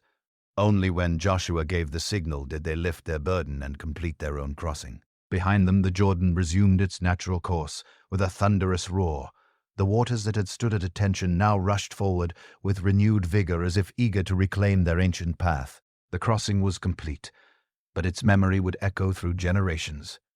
Joshua commanded 12 men to gather stones from the riverbed, one for each tribe of Israel. These stones would stand as a memorial, a permanent reminder of the day when heaven touched earth and made the impossible possible. When their children asked about these stones in years to come, the story would be told again and again. The first night in the Promised Land carried a different quality than all the nights before. The air itself seemed to with possibility. Fathers told their children stories of the patriarchs who had walked this same land centuries earlier. Mothers sang lullabies that spoke of home at last. Campfires dotted the landscape like earthbound stars. Around each flame, families shared meals that tasted sweeter than any they had known in the wilderness. The bread seemed richer, the water more refreshing. Even the simple act of gathering wood for fuel felt sacred, as if they were preparing to build their future with their own hands. Joshua walked among his people that night, his heart full of wonder at the faithfulness of God. Each face he saw reflected the same mixture of joy and anticipation. The wandering was over. The inheritance had begun. Tomorrow would bring new challenges, but tonight belonged to celebration and rest. The walls of Jericho loomed in the darkness, their silhouette etched against the star-filled sky. Within those walls, Rahab tied her scarlet cord to the window and whispered prayers to the God of Israel. She did not know that across the river, the very people she had chosen to trust were settling into their first night in the land that would become their eternal home. Jericho, in panic, unfolds. Dawn broke over Jericho with an unusual stillness that seemed to press against the city's ancient walls. The normal sounds of morning commerce failed to emerge from the marketplace. Instead, a different energy pulsed through the narrow streets, one that made shopkeepers forget their wares and mothers gather their children close. The watchtowers that had stood guard for generations now buzzed with frantic activity. Soldiers peered across the plains toward the Jordan, their faces etched with disbelief at what they witnessed. The river that had always served as a natural barrier now revealed dry ground where rushing waters should have flowed. Beyond the empty riverbed, a sight that It chilled the blood of every observer stretched across the landscape. The Israelite multitude had crossed during the night, their countless tents now dotting the plains like a field of threatening flowers. Smoke from their morning fires rose into the sky, creating a haze that seemed to blur the boundary between earth and heaven. Word spread through Jericho with the speed of wind through wheat. Merchants abandoned their stalls. Farmers left their fields untended. Children were called in from their play, their games replaced by whispered conversations between worried adults. The king of Jericho summoned his council with urgency that bordered on desperation. These men, who had governed with confidence for years, now found themselves facing an enemy unlike any they had encountered.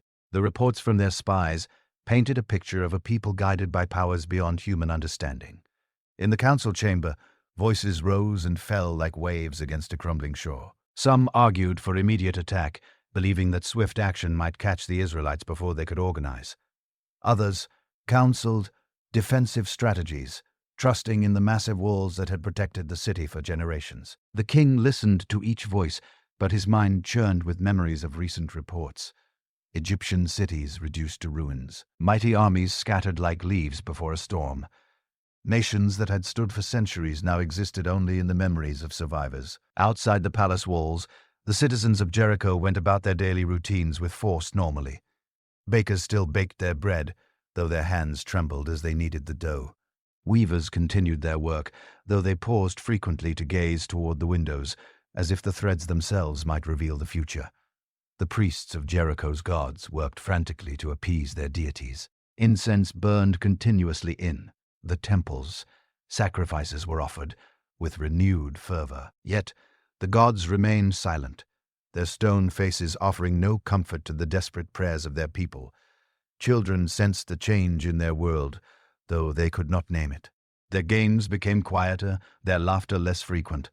Some drew pictures in the dirt of the walls that protected them, as if their childish art could somehow strengthen the massive stones. The marketplace, once alive with bargaining and laughter, now hummed with nervous energy. Conversations stopped abruptly when strangers approached. Prices fluctuated wildly as merchants struggled to make sense of an uncertain future. Some hoarded their goods, while others sold everything quickly, as if preparing for a long journey. In the residential quarters, families gathered closer than usual. Evening meals stretched longer, parents reluctant to send their children to bed. Stories were told with extra care, as if the familiar tales might build walls stronger than stone around their loved ones. The prostitutes and innkeepers, who worked near the city walls, found themselves in an unusual position. Their establishments, typically busy with travelers and merchants, now attracted a different clientele. People came seeking information, hoping that those who dealt with strangers might have insights into the approaching threat. Rahab moved through this atmosphere of barely contained fear with careful steps.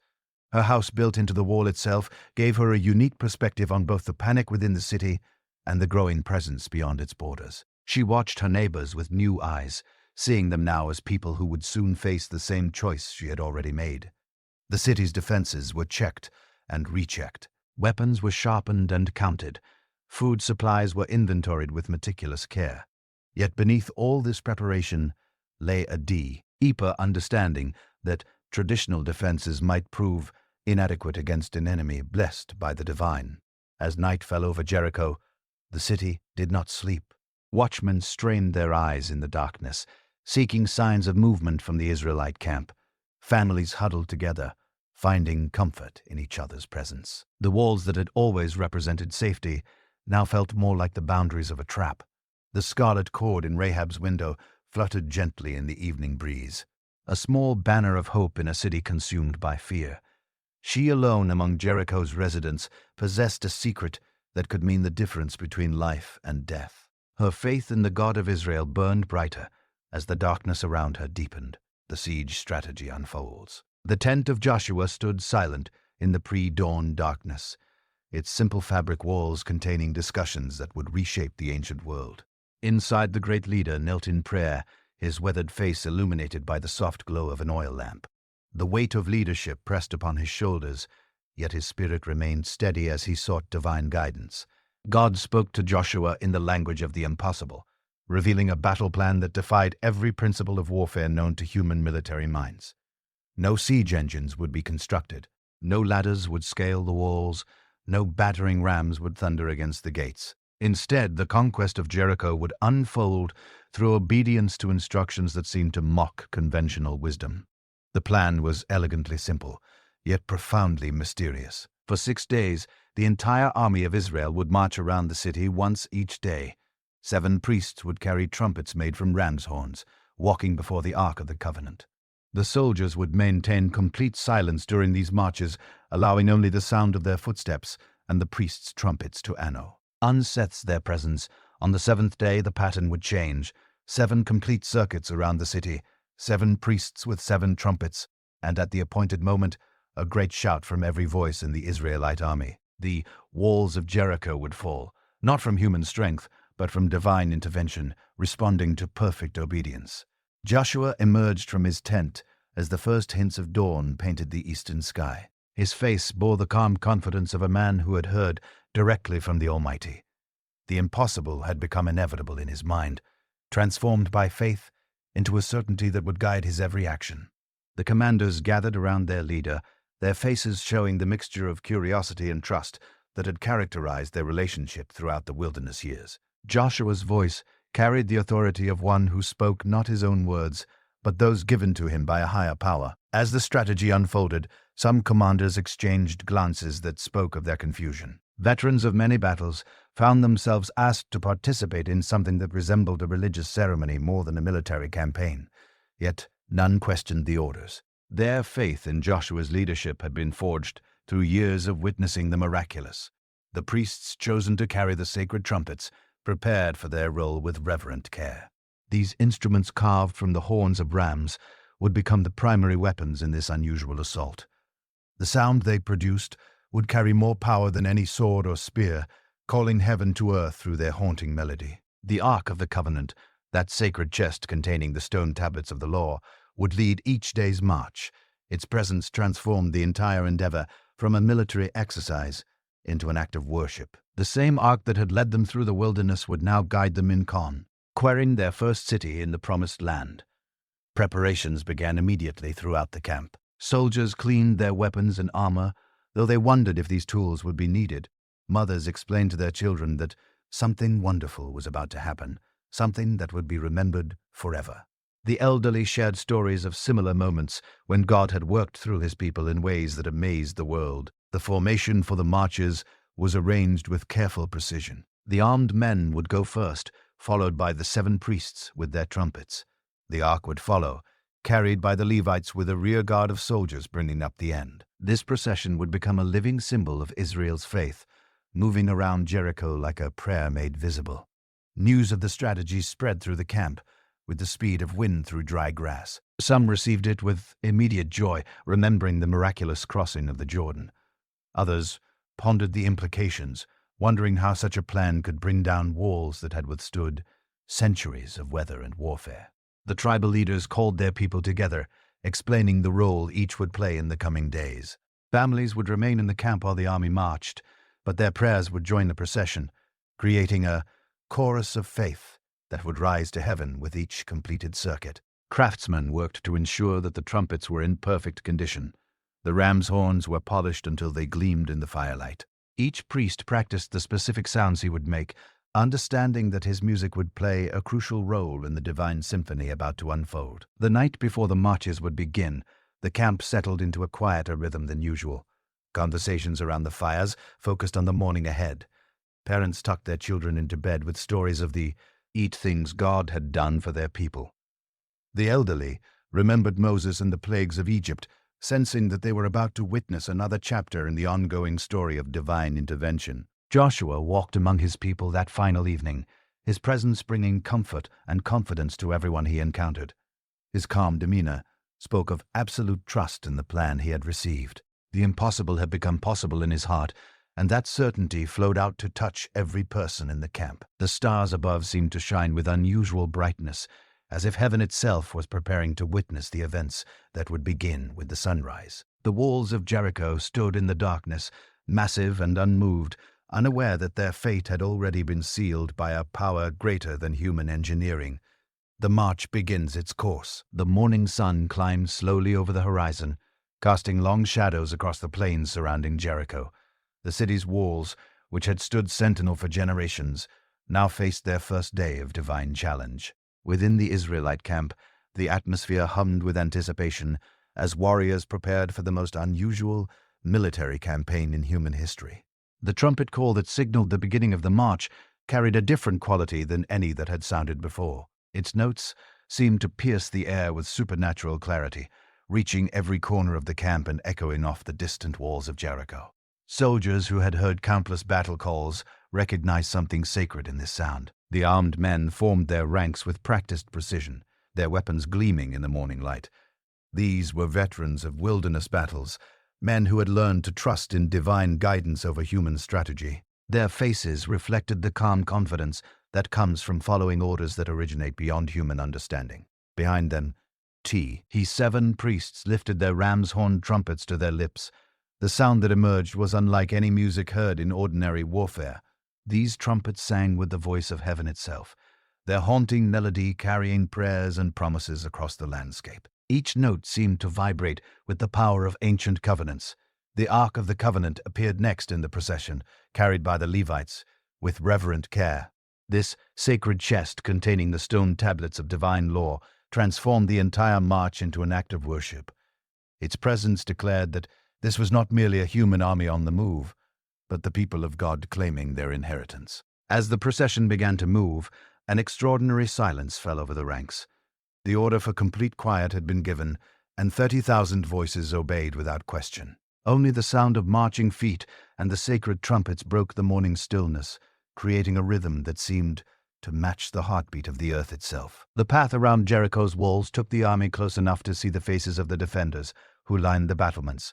Soldiers and citizens alike stared down at the strange parade passing beneath their walls. What they witnessed defied every expectation of how wars were fought and cities were taken. The Israelite warriors marched with their heads held high, their eyes fixed forward rather than upward at the walls. Their silence was not the quiet of fear, but the stillness of faith. Each step carried them closer to a victory that would come not through their own strength, but through obedience to divine instruction. The priests with their trumpets maintained their haunting melody throughout the circuit. The sound rose and fell like waves against a shore, creating a musical backdrop that turned the entire march into a ceremony of worship.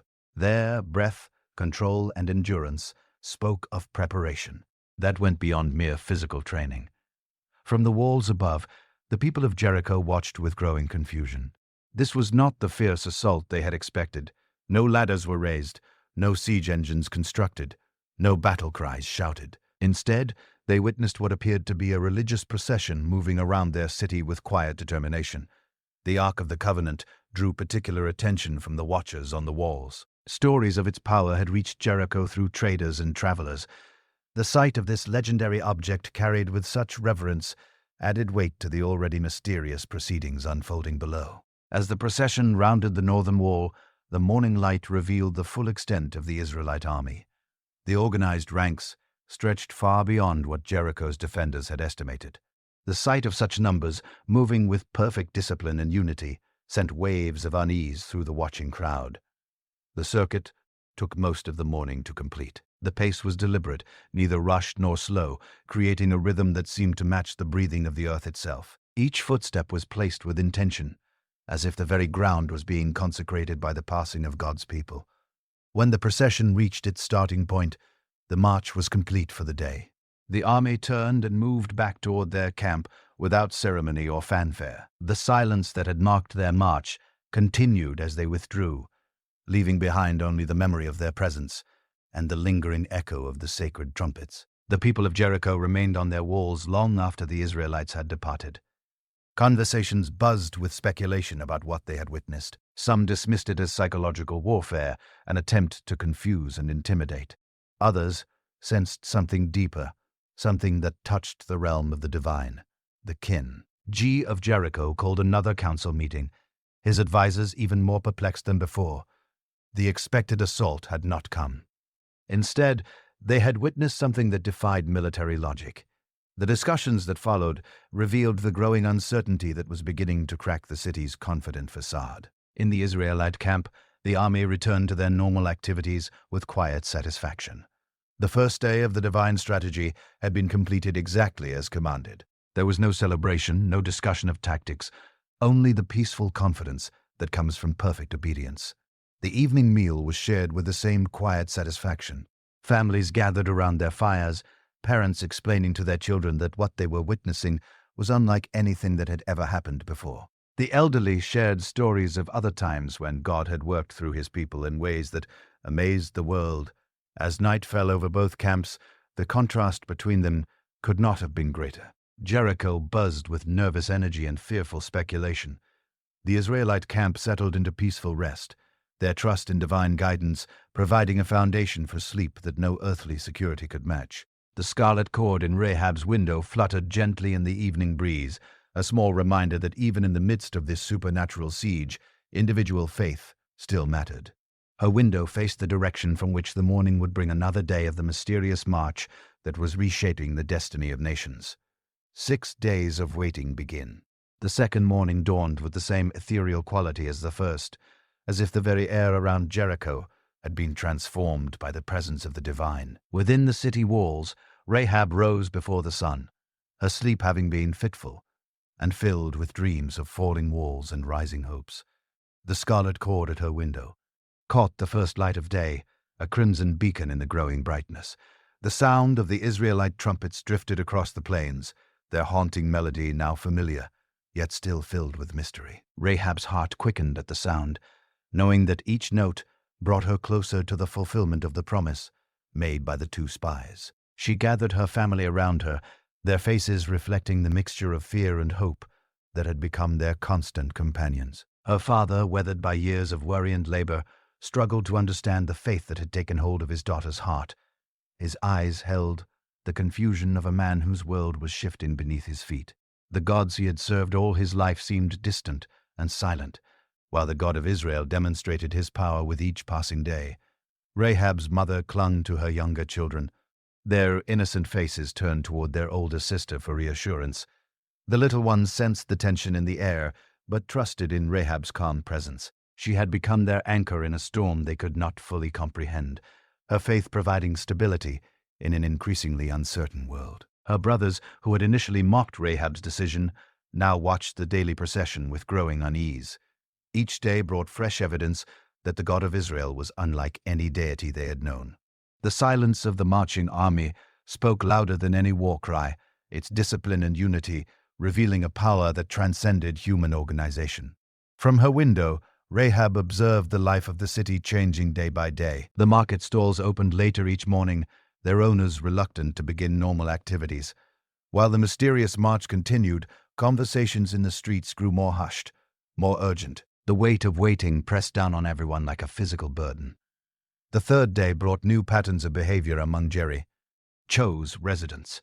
Some families began to hoard food and water, preparing for a siege that might last for months. Others seemed to abandon all pretense of normalcy, spending their days in the temples, seeking answers from gods who remained stubbornly silent. The priests of Jericho worked frantically to maintain their relevance in a crisis that seemed beyond their understanding. Their rituals and sacrifices continued, but with an increasingly desperate quality. The people who came to them for guidance left with the same questions they had brought, finding no comfort in the familiar ceremonies. On the 4th day, the city's children began to incorporate the strange procession into their play. They marched around their homes in imitation of the Israelites, though their games were quickly stopped by worried parents.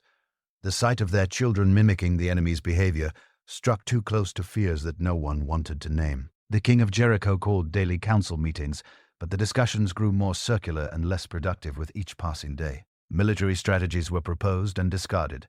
Diplomatic solutions were considered and rejected. The unusual nature of the siege left the leaders grasping for responses to a situation that had no precedent. By the 5th day, the psychological pressure had begun to fracture the city's unity. Neighbors, who had lived in harmony for years now, eyed each other with suspicion. Rumors spread like wildfire, each more fantastic than the last. Some spoke of seeing angels walking among the Israelite soldiers. Others claimed to hear voices calling from the walls themselves. The merchants who had always formed the backbone of Jericho's economy found their world collapsing around them. Trade routes that had flowed through the city for generations now seemed irrelevant in the face of divine intervention. When the riches that shaped their standing held no value against forces beyond mortal comprehension, Rahab observed these transformations with both sorrow and expectation. The citizens among whom she'd spent her entire existence now felt the same dread that had seized nations across the region. Still, she uniquely held the pathway to protection, the covenant offered by those scouts who dined at her table and rested beneath her shelter. Day 6 delivered tension to the city that was nearly impossible to bear. The marching ritual had grown familiar. Still, with each passing day, the burden seemed heavier. Those trumpet blasts appeared to reach further into the souls of those listening, stirring nameless terrors and unspoken aspirations. Households inside the fortifications drew together more tightly. As time moved forward, mothers and fathers couldn't find words to help their young ones understand the situation. The innocent questions from children pierced through grown-ups' attempts at logical explanation, laying bare the anxiety beneath their manufactured composure. Inside the sacred places, religious leaders presented increasingly complex offerings, as though sheer volume might somehow stir their deities into response. With every day that passed, the gods' wordlessness grew more crushing. Stone visages provided zero solace to those who worshipped in desperation. Military personnel stationed along the fortifications became increasingly restless throughout the week. Their preparation had equipped them for frontal attacks, for adversaries wielding blades and spears. That silent, ordered procession of the army beneath their position generated psychological strain unlike anything conventional combat had ever created. When the 6th day came to its end, even Jericho's most hopeful inhabitants sensed the gravity of approaching transformation. The atmosphere itself appeared to grow dense with expectation, as though the environment was bracing for something never witnessed before. Those protective barriers that had sheltered them across generations suddenly felt less like defensive structures and more like cages, confining them inside a city facing doom. Throughout that 6th evening, Rahab inspected and re-inspected the crimson thread hanging from her opening. Her relatives assembled near her, their expressions showing that blend of fear and expectation that had become their permanent state. The following sunrise would bring day 7 along with the fulfillment of commitments destined to transform their reality completely. Darkness descended upon Jericho like burial cloth weighted with approaching fate. Inside those city barriers, peaceful sleep eluded most. Morning would deliver either rescue or devastation, and that choice rested with a deity whose methods exceeded human grasp. Day number 7 arrived. The breaking dawn of that 7th morning came with a light quality that seemed unlike all previous days. Heaven blazed with hues, painting Jericho's barriers in golden and scarlet tones, as if creation itself prepared for the climactic instant about to reshape the ancient realm. Behind the city barriers, inhabitants stirred with that anxious energy of those sensing their destiny, balanced on a knife's edge. Before sunrise fully emerged, Rahab positioned herself at her opening, her fingers clutching that scarlet thread that had transformed into her connection to hope. The fabric felt heated under her touch, as if pulsing with that same vitality flowing through her body. Surrounding her, family members assembled in that small space that had become their faces mirroring that intensifying mixture of dread and anticipation, grown stronger daily. Sounds from the Israelite settlement traveled across the flatlands with remarkable clarity, as though the atmosphere itself been cleansed to carry the sacred music about to commence. This day's preparation differed from all others, distinguished by an intensity, speaking of approaching resolution. Those ram horns destined to sound the ultimate signal received special preparation, their voices soon joining a chorus that would resonate through all time. That first lap commenced with identical solemn grace, marking the prior 6 days. Armed warriors stepped forth in flawless arrangement, their armaments catching dawn's radiance like reflective surfaces, capturing divine brilliance. Following them, 7 religious leaders raised their instruments, and that haunting tune that had become the musical backdrop to Jericho's concluding week commenced weaving its enchantment once more. The covenant chest moved amid the procession like the pulse of a living being, its existence transforming the entire march into worship itself. Those Levites bearing it moved with deliberate steps of men carrying heaven's weight, their reverence visible in every motion. The rear protection followed, completing that circle of divine power surrounding the sacred container. When that procession finished its initial lap, observers on Jericho's ramparts started understanding this day would differ. The forces didn't retreat to their encampment as on previous occasions. Rather, they proceeded around the settlement, initiating a second lap that sent waves of disc-assembled defenders. That familiar rhythm was breaking. Along with it, the final illusions of security the city's population had clung to. That second lap proceeded with identical measured tempo as the first, yet atmospheric tension appeared to increase with each footfall. The third lap brought murmurs from the ramparts, nervous exchanges that faded as trumpet sounds grew more urgent.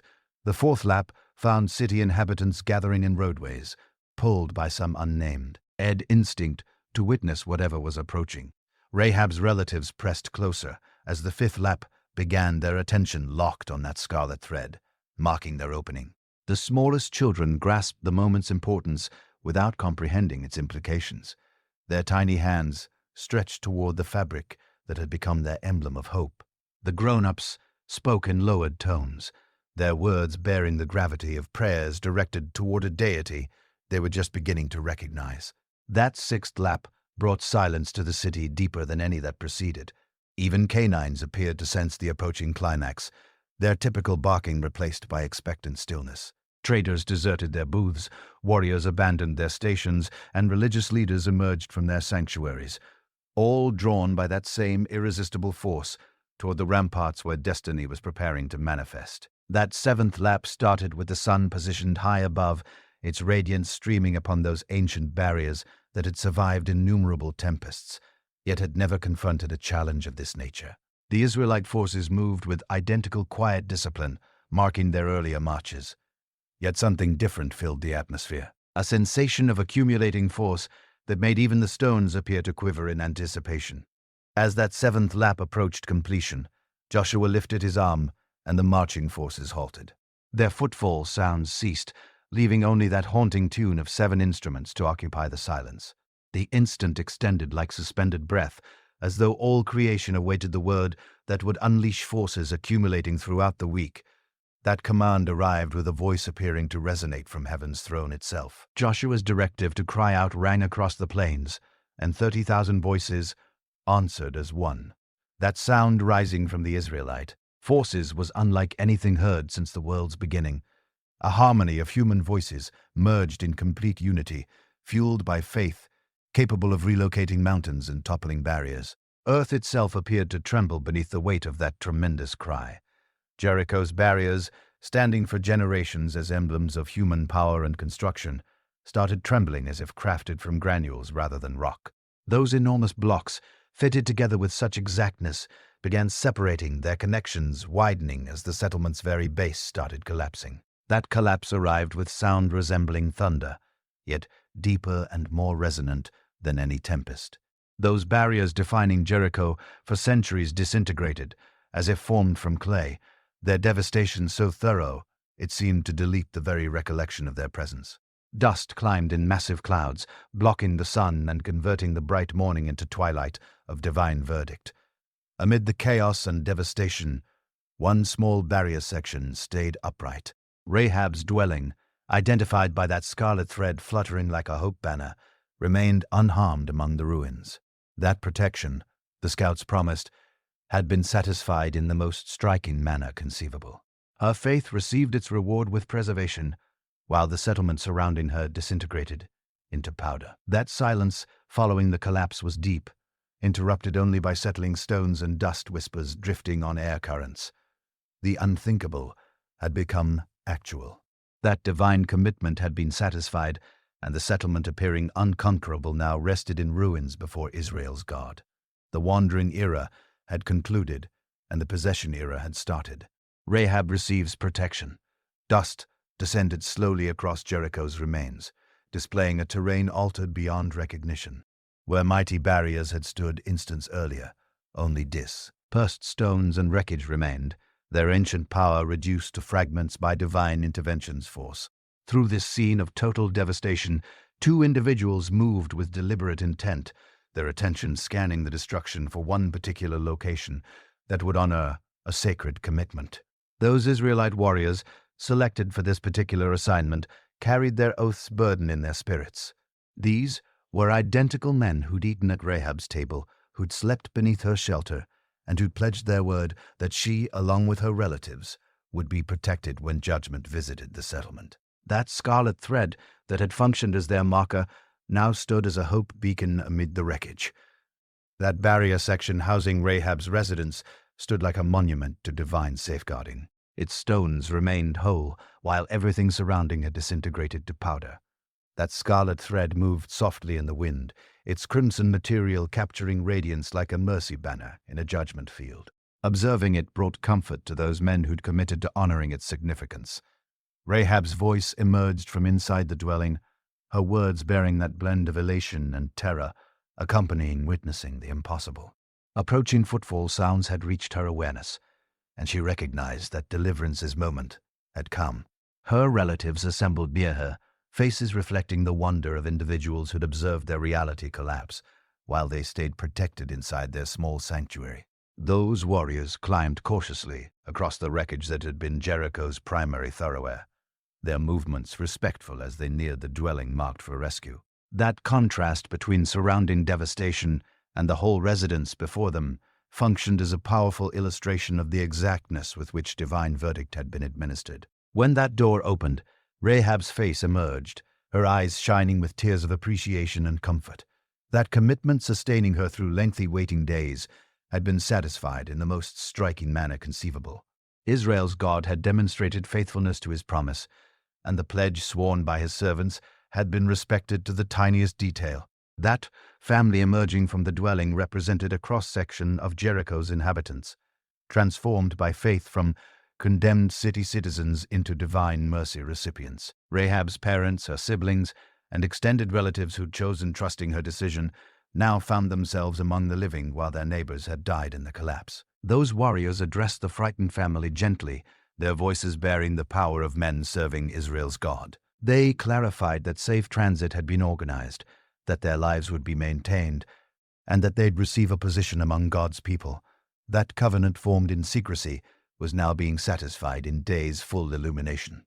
That journey from Rahab's dwelling ruins to the Israelite settlement was handled with thoughtful attention to the family's emotional condition. Those warriors grasped that these individuals had just witnessed everything they'd known, completely destroyed. Even while celebrating their own rescue, that blend of elation and sorrow marking their faces mirrored the intricate character of divine verdict. Walking through debris-packed roadways, Rahab's relatives observed the full scope of devastation that had struck their settlement.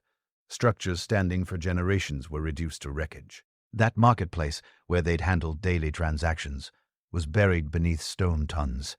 Those sanctuaries where they'd previously worshipped were nothing beyond scattered blocks. The Israelite settlement received the rescued family with courtesy appropriate for individuals who'd chosen aligning themselves with Israel's God. Joshua personally met with Rahab, his weathered face displaying both the contentment of a kept commitment and the understanding of a leader who comprehended the magnitude of what she'd witnessed. That great commander's words to Rahab bore the significance of official acknowledgement. Her choice to shelter the scouts hadn't gone overlooked by Israel's leadership. That faith she'd displayed in Israel's God, proven through actions risking her own existence, had secured her an honored position among the people she'd chosen. Joining, shelters were supplied for Rahab's relatives, positioned in a settlement section where they could commence their new existence without feeling separated from their chosen community. That location was selected thoughtfully, near enough to the primary community to encourage integration, yet situated to permit them the space they required for processing the striking changes in their situation. Other Israelite families welcomed the newcomers with kindness, stemming from understanding what it signifies to be outsiders in unfamiliar territory. Many from the older generation recalled their own periods as foreigners in Egypt, and they recognized in Rahab's family that identical blend of expectation and uncertainty marking their own freedom journey. Food was distributed generously, the humble meal assuming the importance of a covenant banquet. Bread shared together sealed connections that would persist for generations. Water pulled from identical wells represented the destiny merging that had started when Rahab first chose trusting Israel's God. Children from both families started the tentative process of building friendships that would span the separation between their different origins. Language obstacles were surmounted through play's universal communication, while grown-ups work. Ed establishing the deeper bonds that would convert outsiders into relatives. When evening neared, their situation's reality started settling more completely into Rahab's family's awareness. The previous existence was permanently gone, buried beneath Jericho's barrier wreckage. The new existence extended ahead of them, filled with possibilities they could barely envision, and challenges they'd yet to understand. That scarlet thread that had identified their opening for rescue was cautiously maintained, its importance too significant to be abandoned with other remnants of their previous existence. This humble fabric piece had become a tangible illustration of divine reliability, a symbol that would be valued by their descendants across generations. Rahab's faith testimony circulated rapidly through the settlement, her account becoming inspiration to those hearing it. Here was a woman who'd gambled everything based on accounts of God's powerful works, who'd selected faith over familiarity, and who'd been compensated with rescue exceeding her wildest imaginings. Those scouts who'd gained from her safeguarding visited the family that evening, their faces showing the profound contentment accompanying witnessing commitments honored. That relationship, starting in secrecy and danger, had developed into something that would persist long beyond the immediate crisis passing. Night sounds of the Israelite settlement supplied a new backdrop for Rahab's family as they settled into their temporary shelters. Those prayers and melodies rising from countless fires spoke of a faith both ancient and immediate, both shared and intensely personal. These were the sounds of individuals who recognized their God and relied upon his direction. Sleep arrived slowly to the rescued family, their minds processing the incredible events of the day. That transition from condemned inhabitants of a doomed settlement to protected members of God's selected people was nearly too enormous to grasp in a single day. Still, the proof was undeniable. They were living, they were protected, and they were home. Jericho's aftermath. Morning sunlight rose across a terrain permanently altered, its radiance displaying the thorough transformation that divine verdict had produced upon ancient Jericho. Where enormous barriers had previously stood as emblems of human accomplishment and protection, only dispersed stones remained, marking the boundaries of what had been among the most strengthened settlements in the recognized realm. The Israelite forces moved through the wreckage with the systematic attention of men grasping they were implementing divine justice. That devastation was so thorough, it appeared as if the settlement had been deleted from earth by an invisible force. Roadways that had bustled with trade for generations were buried beneath wreckage tons, their very presence now only remembrance. Joshua walked among the ruins with his commanders, their voices lowered as they witnessed God's verdict's thoroughness. That leader who'd obtained the divine battle strategy now observed its outcomes in striking detail. Every stone that had been thoughtfully positioned by human hands had been displaced by divine force, generating a scene that would be recalled for generations. Warriors assigned with examining the ruins worked thoughtfully through the wreckage, following particular instructions about what could be collected and what must be left. The silver and gold, the bronze and iron, these were to be designated for the Lord's treasury. The settlement had been committed to devastation. Yet its precious metals would serve the intentions of the people now claiming this territory as their inheritance. From her station in the Israelite settlement, Rahab observed the methodical dismantling of everything she'd previously recognized. That marketplace where she'd obtained her daily requirements was buried beneath fallen structures. Those roadways where she'd walked as a youth were indistinguishable from surrounding wreckage. Those sanctuaries where Jericho's people had pursued their deities were reduced to dispersed stones. Her relatives stood alongside her, their faces mirroring the intricate emotions accompanying witnessing one's previous existences. Total devastation. Comfort at their rescue blended with sorrow for neighbors who hadn't shared their destiny. Elation at their rescue was balanced by sadness for familiar locations that would never be observed again. Her family's younger members struggled, grasping what they witnessed magnitude. Young ones who'd played in Jericho's roadways now observed those identical roadways buried beneath stone. Tons. Their childhood's familiar landmarks had been deleted as thoroughly as if they'd never existed whatsoever. That devastation site functioned as a powerful illustration of the selection Rahab had executed when the scouts initially entered her dwelling. Israel's God had demonstrated himself to be precisely what accounts had asserted. A deity whose force exceeded human grasp, whose verdicts were as thorough as his mercies were absolute. Other Israelite settlement inhabitants observed the proceedings with their own emotion blend.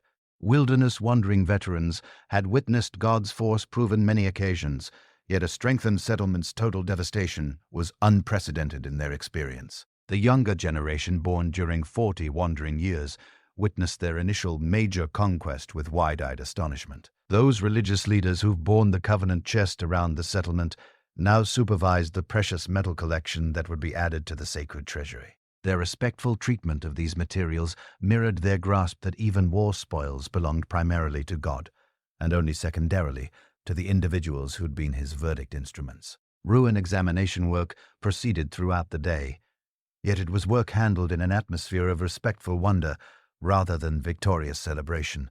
That devastation's completeness sobered even the most battle-experienced warriors, reminding them they served a deity whose force couldn't be contained within human grasp categories. When the sun reached its peak position, heat started displaying another devastation aspect. Dust from the ruins bore with it the aroma of a settlement that had existed for centuries and had been reduced to wreckage in instants. The atmosphere itself appeared weighted with concluded lives and finished accounts. Those archaeological strata representing generations of human habitation had been compressed into a uniform wreckage field. Pottery that had been formed by skilled hands rested broken among the stones. Tools that had served families for years were buried beneath barrier remnants that had previously shielded their owners. Joshua summoned his commanders together as afternoon progressed, his instructions concentrating on the future rather than dwelling on the devastation they'd witnessed. Jericho's conquest was only the start of a larger campaign requiring identical faith and obedience that had toppled these apparently impenetrable barriers. That message transmitted to surrounding settlements by Jericho's devastation would be unmistakable. Israel's God was unlike other nations' deities constrained by human grasp or limited by natural law. His force could flatten mountains and dry seas, and no barrier constructed by human hands could stand against his determined intention. When evening neared, ruin work was halted. Yet what had been accomplished's impact kept reverberating through both the Israelite settlement and the surrounding territory. Messengers had already transported news of the miraculous conquest to distant settlements, circulating fear among Israel's adversaries and expectation among any who might select aligning themselves with the God who'd proven such awesome force. Fires burning in the Israelite settlement that night projected dancing shadows appearing to celebrate the victory achieved through faith rather than force. Melodies rising from around those fires spoke of a God keeping his commitments, who compensated obedience, and who could accomplish the unthinkable through individuals willing to rely upon his direction. Rahab, along with her relatives, assembled around their own fire, their spirits filled with appreciation for the rescue they'd encountered. That scarlet thread that had identified their opening now rested protected among their few possessions. A tangible illustration of the day when faith had been compensated with existence itself. The previous realm was, yet the new realm extended before them, filled with possibilities they were only starting to envision. Rahab, among outsiders. Days following, Jericho's conquest delivered a new challenge category for Rahab along with her relatives, one requiring different courage forms than they'd needed during the siege. That physical protection they'd obtained through divine safeguarding now yielded to the more delicate difficulties of discovering their position among individuals whose traditions, language, and lifestyle differed dramatically from everything they'd recognized. The Israelite settlement buzzed with activities of nomadic individuals preparing to settle in their committed territory. Families who'd wandered the wilderness now confronted permanent dwelling prospects, established communities, and the transformation from a traveling nation into a settled society. For Rahab's relatives, this transition bore the supplementary intricacy of learning to belong to individuals they'd only recently joined. Language obstacles generated the first and most immediate challenges. While Rahab had acquired some Hebrew during her exchanges with travelers and traders, her family members struggled with even fundamental communication. Basic requests for food or directions required gestures and patience from both sides, generating awkward moments, reminding everyone of the cultural separation requiring bridging. Israel's religious practices presented another area where thoughtful navigation was required. Worship's daily rhythms, Sabbath observance, and dietary, adulations governing what could and couldn't be consumed, were all foreign concepts to individuals who'd grown in Jericho's polytheistic culture. Learning these new methods required both commitment from the newcomers and patience from their instructors. Certain Israelite community members welcomed the refugees with open acceptance, observing their existence as proof of God's capacity to transform spirits and attract individuals from every nation to himself. These families invited Rahab's relatives to distribute meals, instructed them in Hebrew phrases, and included them in daily activities, helping span the separation between outsider and neighbor. Others regarded the newcomers with suspicion, difficult to conceal.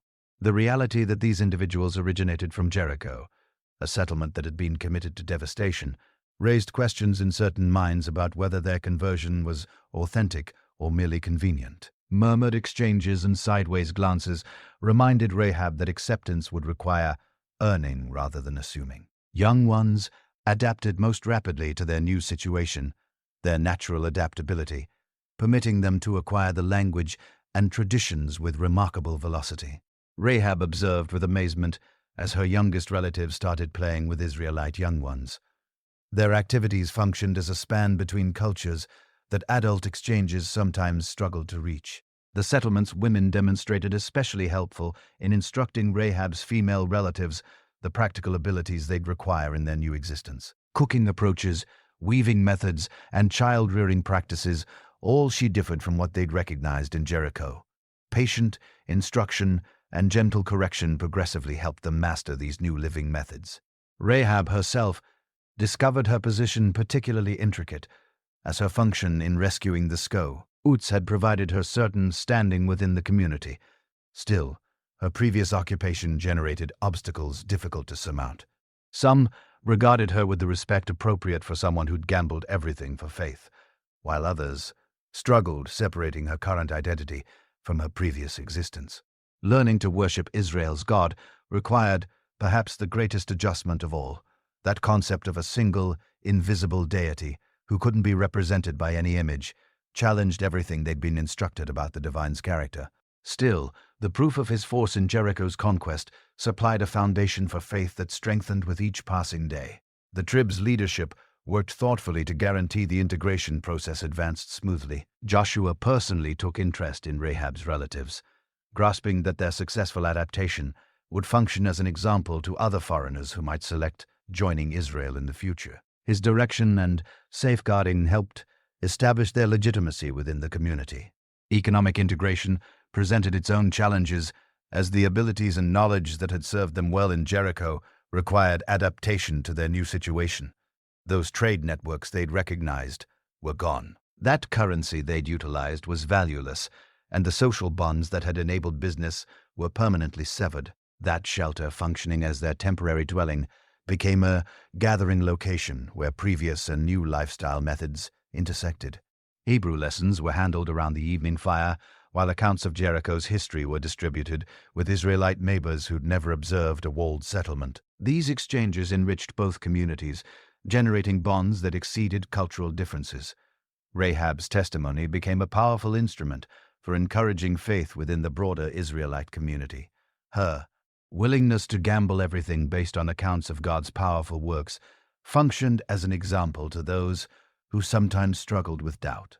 That physical proof of her rescue supplied tangible verification of divine reliability that strengthened many's faith.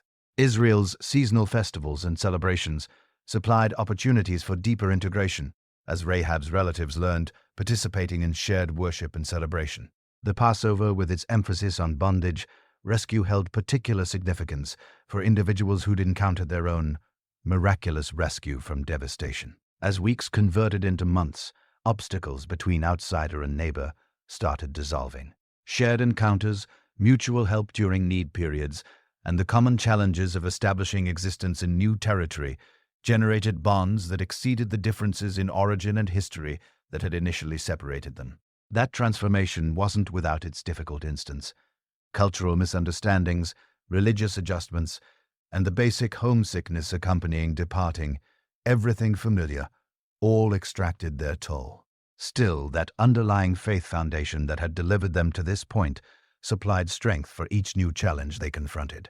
That scarlet thread that had previously identified their opening for rescue now functioned as a reminder of the journey they'd undertaken. From outsiders pursuing mercy to insiders learning to belong, their account was becoming woven into God's people's larger narrative. That thread that had previously identified them for rescue was now part of their new community's fabric, connecting them to their chosen family, with ties that would persist for generations. The new start. Morning sunlight projected long shadows across the Israelite settlement as Rahab stepped into her new realm. Surrounding her, a different existence's rhythms manifested. Woe. Men pulled water from wells she'd never observed. Young ones played activities with regulations she didn't recognize. Her new people's language flowed like a river she was learning to navigate. Her relatives clustered close in those initial days. Her mother's eyes held concern lines deeper than previously. Her father spoke minimally, his weathered hands grasping and releasing as he observed the unusual traditions surrounding them. The siblings who'd previously filled their dwelling with laughter now whispered among themselves, uncertain of their position in this new arrangement. The Israelites had provided them a territory portion near the settlement's edge, a practical selection perhaps, near enough to be shielded, distant enough to preserve boundaries. Rahab grasped the unspoken communication. They were welcome, yet they were also observed. Each day delivered small challenges, displaying the vast distance between her previous existence and this new one. Bread preparation differed from her mother's ancient approaches. Prayers rising at dawn and dusk followed rhythms her ears had never heard. Even the stars appeared arranged differently in this location where Israel's God was praised.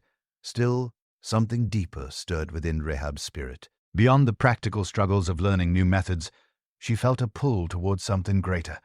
That faith that had motivated her to rescue the scouts, now strengthened in daily existence's soil. She started grasping that her rescue from Jericho was only the start of a longer journey. The God who toppled mighty barriers appeared to be constructing something new in her existence. Each morning delivered opportunities to select trust over fear, expectation over despair. That scarlet thread that had identified her opening now appeared to identify her very soul with the commitment of belonging to something eternal. Her young ones adapt, more rapidly than the grown-ups. They acquired the Hebrew language with ease, their young voices soon joining melodies that resonated through the settlement. Their laughter started returning, tentative initially, then strengthening as they discovered their position among Israelite young ones. Rahab observed them with a blend of elation and sadness. Elation because they were protected, because they had a future. Sadness because she observed how rapidly they were becoming part of a realm that still felt foreign to her. That generation separation appeared to expand with each passing day. Constructing a new existence's work consumed her days.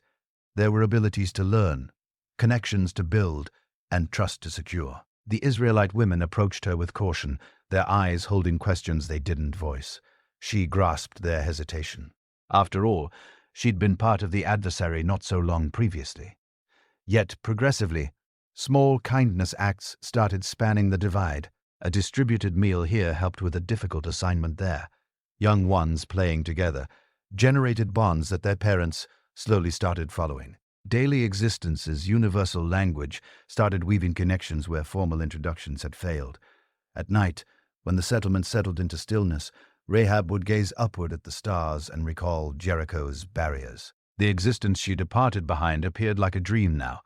The familiar roadways, the recognized faces, the routines that had shaped her days, all of it had disintegrated, along with the settlement barriers. That woman who'd previously stood at her opening, observing the Israelite forces march beneath, was being transformed into someone new, each day stripped away another layer of her previous identity, displaying someone she was only starting to recognize. That process was both frightening and wonderful, like observing hers. Elf being born anew, her faith, previously a desperate gamble in a crisis instant, now became the foundation upon which she constructed each new day.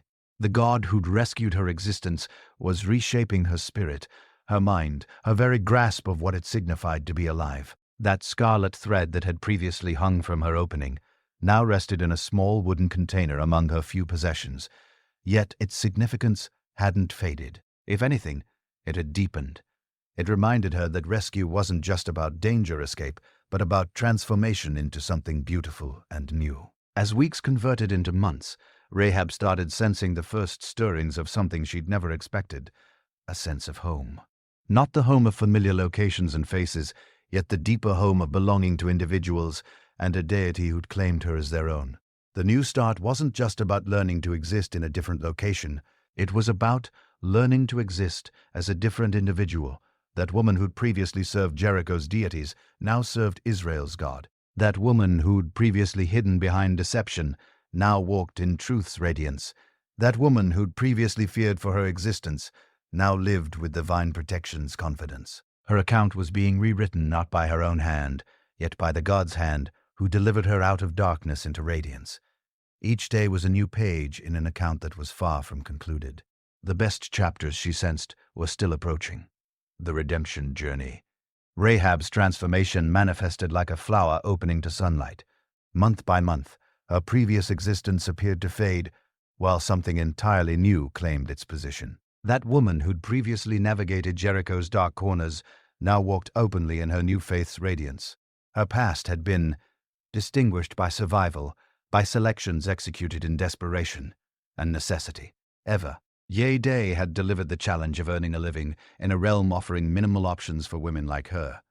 Jericho's roadways had been harsh instructors, and she'd learned their lessons well, perhaps too well. Yet Israel's God appeared to specialize in accepting broken things and rendering them whole. What had previously been shame sources started displaying themselves as strength sources. That courage that had guided her to execute difficult selections now guided her to embrace a different courage category, the courage to rely upon something greater than herself. The Israelite settlement became her classroom, and existence itself became her instructor.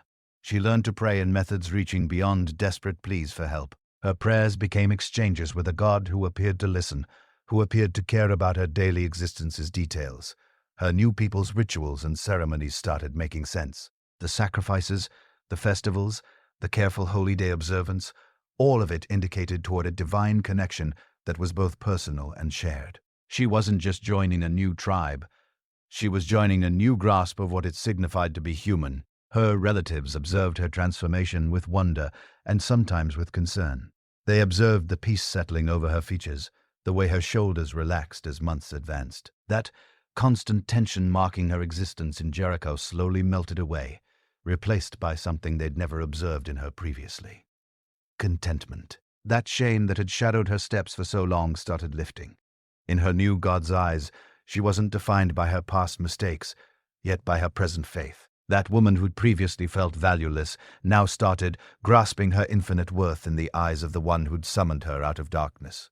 This self-standing shift transformed everything. The way she carried herself, the way she addressed others, the way she approached each new day, all of it was touched by the strengthening realization that she'd been selected, not condemned. Other settlement women started noticing where previously they'd approached her with suspicion, now they arrived with curiosity. Her account, whispered from shelter to shelter, became a hope source for others, bearing their own shame and regret burdens.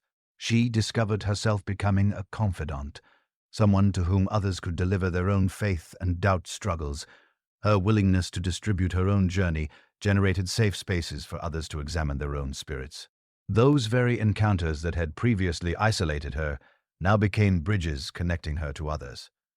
That healing wasn't instant, or certain days delivered reminders of her previous existence that stung like reopened injuries.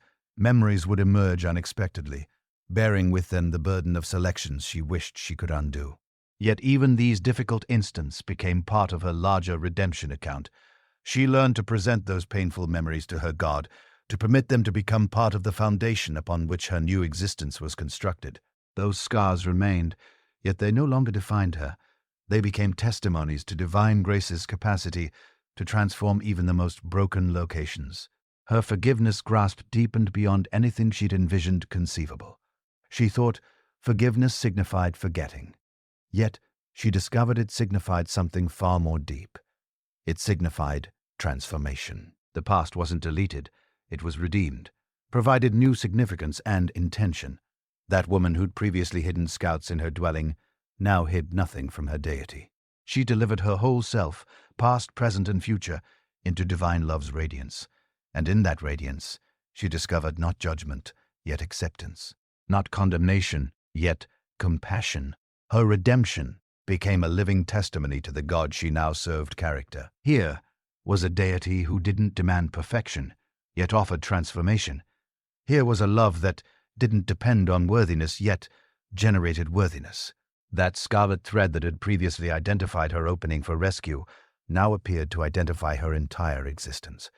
She was a woman identified by grace, designated not for devastation, yet for restoration. Her account became a thread in the larger divine redemption tapestry being woven throughout the realm. As seasons transformed, so did she. That woman who'd previously feared others' verdict now stood confident in her God's love. That woman who'd previously hidden in shadows now walked boldly in radiance. That woman who'd previously defined herself by her mistakes now defined herself by her faith. Her redemption wasn't just personal, it was prophetic. She stood as a living sign that nobody was beyond divine grace's reach, that no past was too dark to be transformed by divine radiance. Her very presence became a commitment that redemption was achievable for anyone willing to rely upon the God who specializes in rendering all things new. The journey was far from concluded, yet the destination was clear. She was becoming the woman God had always intended her to be, not despite her past, yet because of how that past had been redeemed and transformed into something beautiful and new. Rahab and Salmon. The initial occasion, Rahab observed Salmon. He was instructing a group of young men about Moses' regulations. His voice traveled across the settlement with the power of someone who'd spent years studying God's methods. She paused in her work, attracted by the gentle strength in his words and the way the younger men listened with respect and attention. Salmon was a Judah descendant, his lineage traced backward through generations of faithful Israel's gods. His family name bore significance in the Esotelet, and his reputation for wisdom and integrity had been secured through years of faithful service. He was precisely the kind of man who should have had nothing to do with a woman like Rahab.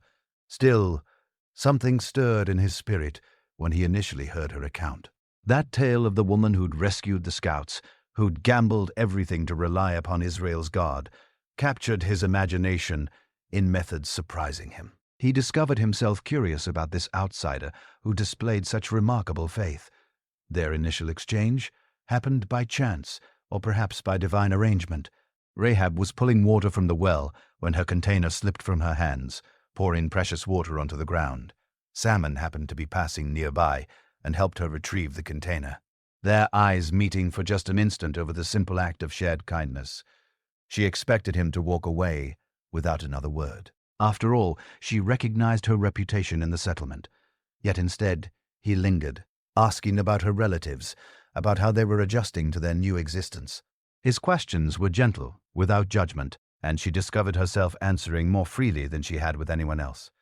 Those exchanges continued, brief encounters that progressively extended longer. He would pursue her out during evening hours, when the settlement settled into stillness. They would walk along the settlement's edges, talking about faith, about the God who delivered them both to this location, about divine providence's mysteries.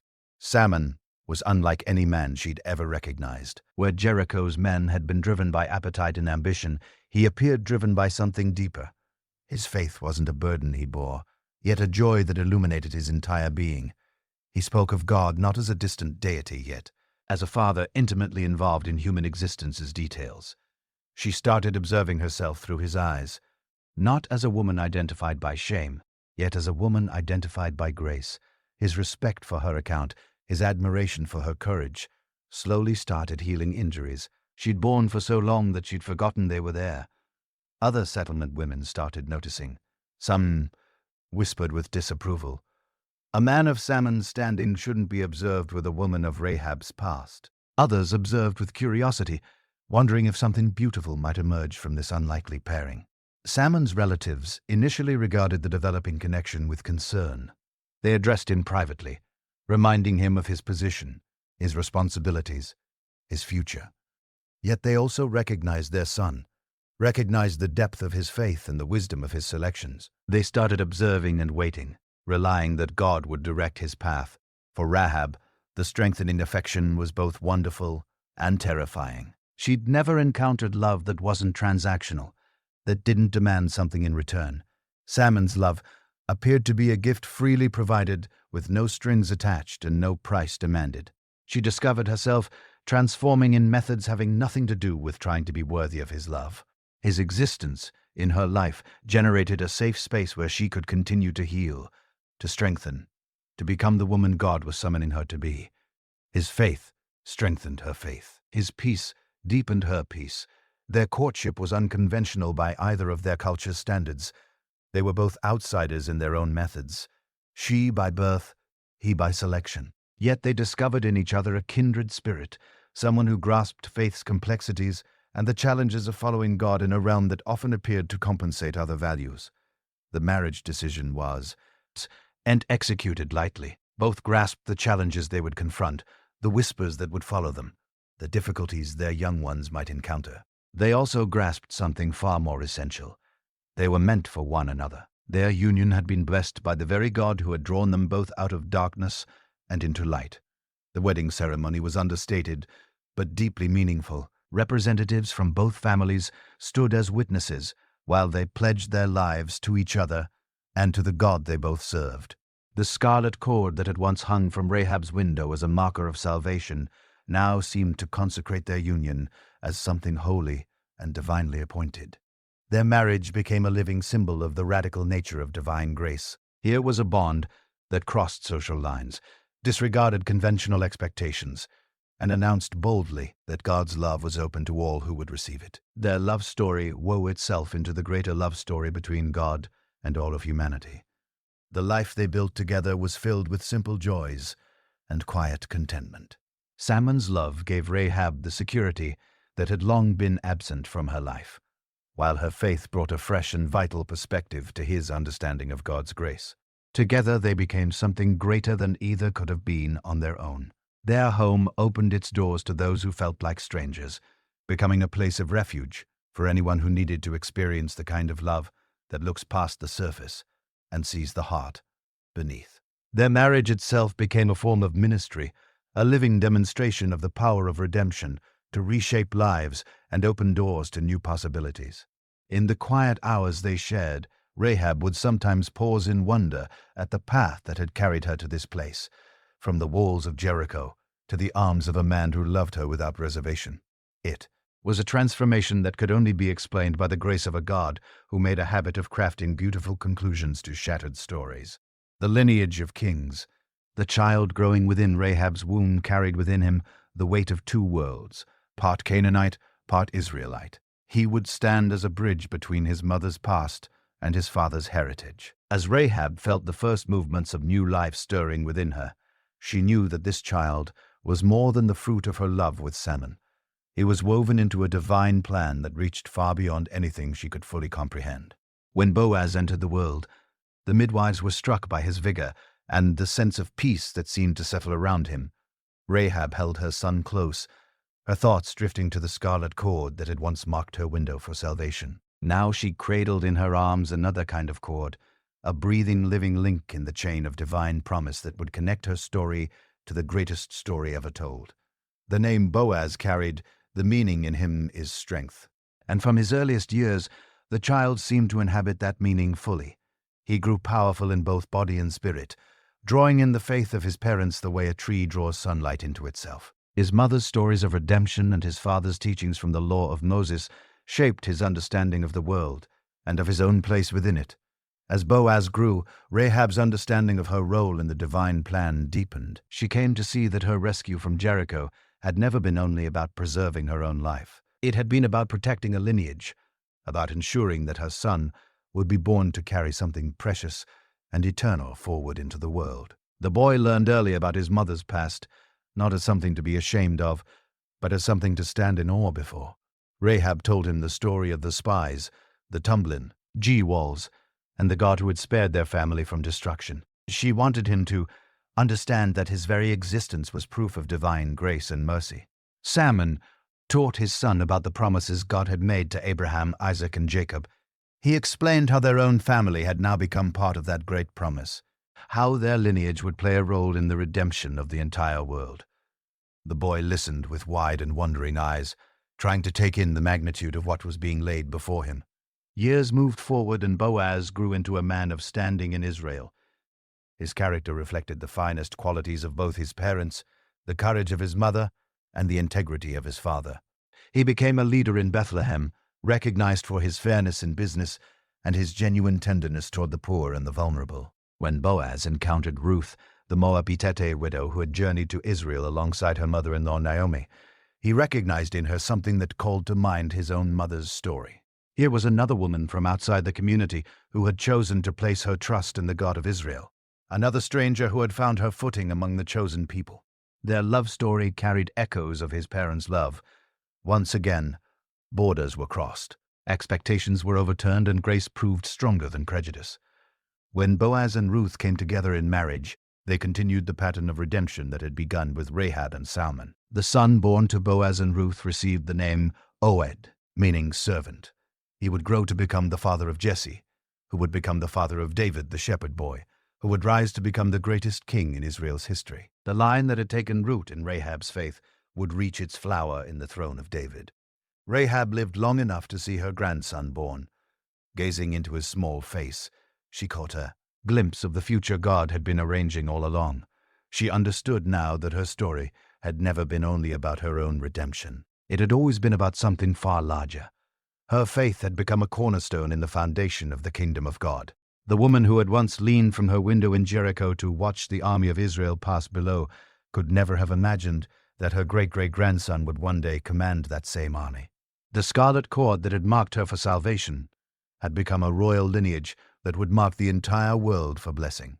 David, the king who would unite Israel and establish Jerusalem as the city of God, carried within his blood the heritage of Rahab. The psalms he would compose, the battles he would win, the kingdom he would build, all of it was threaded back through the faith of a woman who had chosen to trust in the God of Israel. But the lineage would not end with David. Through his descendants, the promise would press forward, reaching across the centuries toward an even greater fulfillment. The family tree that had taken root in Rahab's faith would one day bear the one who would be called the Son of David, the Messiah, the Savior of the world. The genealogy that Matthew would one day set down included 4 women, Tamar, Rahab, Ruth, and Bathsheba. Each carried her own story of redemption and grace. But Rahab's name would stand first among them, the pioneer who established that no background, no past, no circumstance could disqualify anyone from being woven into God's eternal plan. In the quieter hours of her later years, Rahab would sometimes sit with the mystery of it all. She had been born in a pagan city, had lived a life that seemed to lead nowhere, had faced destruction and death at every turn. Yet the God who had rescued her, had also used her, had made her a participant in a story that would echo through all of eternity. The child of her womb had become part of the lineage of kings, but beyond even that, he had become part of the lineage of the King of Kings. Her faith had not merely saved her own life, it had played its part in saving the world. The scarlet cord that had once hung from her window had become a thread in the tapestry of divine redemption that would one day cover the whole earth. Looking back, she could trace the hand of God moving through every single detail of her story. From the spies who had appeared at her door to the grandchildren who now carried the divine promise forward, every piece had fit into a larger design that was at once beautiful and beyond full understanding. Her legacy would not be counted in gold or silver, in power or status, but in the faithfulness of her descendants and the steadfast character of her God. She had become a mother of kings, a grandmother of the kingdom of God, a living witness to the power of divine grace to reshape lives and write luminous endings to broken stories. Legacy of faith. The years had threaded silver through Rahab's hair, and the lines around her eyes had deepened into marks of wisdom. She had grown into a matriarch, a keeper of memory, a living connection stretching between the past and the future. In the quiet of evening, when the work of the day had been laid down, children and grandchildren would draw close around her, hungry for the stories that had formed their heritage. Her voice had softened with age, but her recollection remained precise. She could call up every detail of that night when the spies appeared at her door, every word of the agreement she had struck, every moment of fear and faith that had carried her family towards salvation. But now, looking back across the span of years, she understood that those memories did not belong to her alone. They belonged to all who would come after her. The far. If that had moved her to shelter the spies had grown into, something far larger than she had ever foreseen. It had become a family inheritance, passed from one generation to the next, like something of immeasurable value. Each child who heard her story received not only the facts of what had occurred, but the deeper truth of what it meant to place one's trust in the God of Israel. Boaz had taken that faith and made it fully his own, layering upon it his own encounters with divine faithfulness. His gentleness toward Ruth, his willingness to serve as her kinsman redeemer, his role in preserving the lineage of David, all of it flowed from the foundation of faith his mother had set in place. The grandchildren and great-grandchildren carried the legacy forward in the ways that were natural to each of them. Some rose as community leaders, using their influence to defend the vulnerable and champion justice. Others became teachers, carrying the stories and wisdom of their ancestors into future generations. Still others served in quiet, faithful ways, living out their trust in God through the steady rhythms of daily life. But the legacy was never only about the transformation of individual lives. It was about a people changed, a nation touched by the movement of divine grace. Rahab's story had become part of the larger story of Israel, proof that the God they served refused to be confined by human boundaries or prejudices.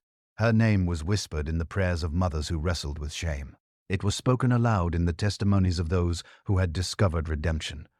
The woman who had once been an outsider had become a symbol of the radical openness of divine love. Her story gave courage to all who feared that their past had disqualified them from any future with God. The faith that had shielded her from the falling walls of Jericho had become a faith that could shelter anyone from any form of destruction. The scarlet cord that had once marked her window had grown into a symbol of the blood that would one day mark the hearts of all who trusted in God's salvation. As she watched her descendants grow and flourish around her, Rahab began to grasp the true scope of what God had accomplished through her. Her faith had not simply preserved her family, it had protected a lineage through which the salvation of the entire world would one day come. The child she had rocked to sleep in her arms, the grandson she had held across her knees, the great-grandson she had blessed with aged and gentle hands. All of them were participants in a plan that stretched from one end of eternity to the other. The prayers she had learned to offer in the early days after her rescue had become a heritage for her children. They had come to call upon the God of Israel, not as strangers knocking at an unfamiliar door, but as beloved children returning home. The closeness with the divine that had reshaped her own life had become a birthright for everyone who came after her. Her story had become a testament to the transforming power of a single decision. In the pivotal moment when the spies arrived at her door, she had chosen faith over fear, hope over despair, the God of Israel over the gods of her ancestors. That one choice had sent ripples through the generations, shaping not only her own destiny, but the destiny of countless others whose names she would never know. The legacy of faith she left behind was never merely about holding a set of beliefs. It was about the kind of living those beliefs produced. She had shown her children that faith without action was hollow, that trust in God had to be expressed through faithful living. Her descendants learned not only to believe in God, but to live as if that belief altered everything, to act as if their faith made a genuine difference in the shape of the world. The stories she shared in those evening hours were never simply entertaining. They were instruction, encouragement, and invitation. Each child who heard about the scarlet cord learned that they too could rest in God's protection. Each grandchild who took in the story of the falling walls came to understand that no barrier was too great for the God they served. Her legacy was also one of welcome and inclusion.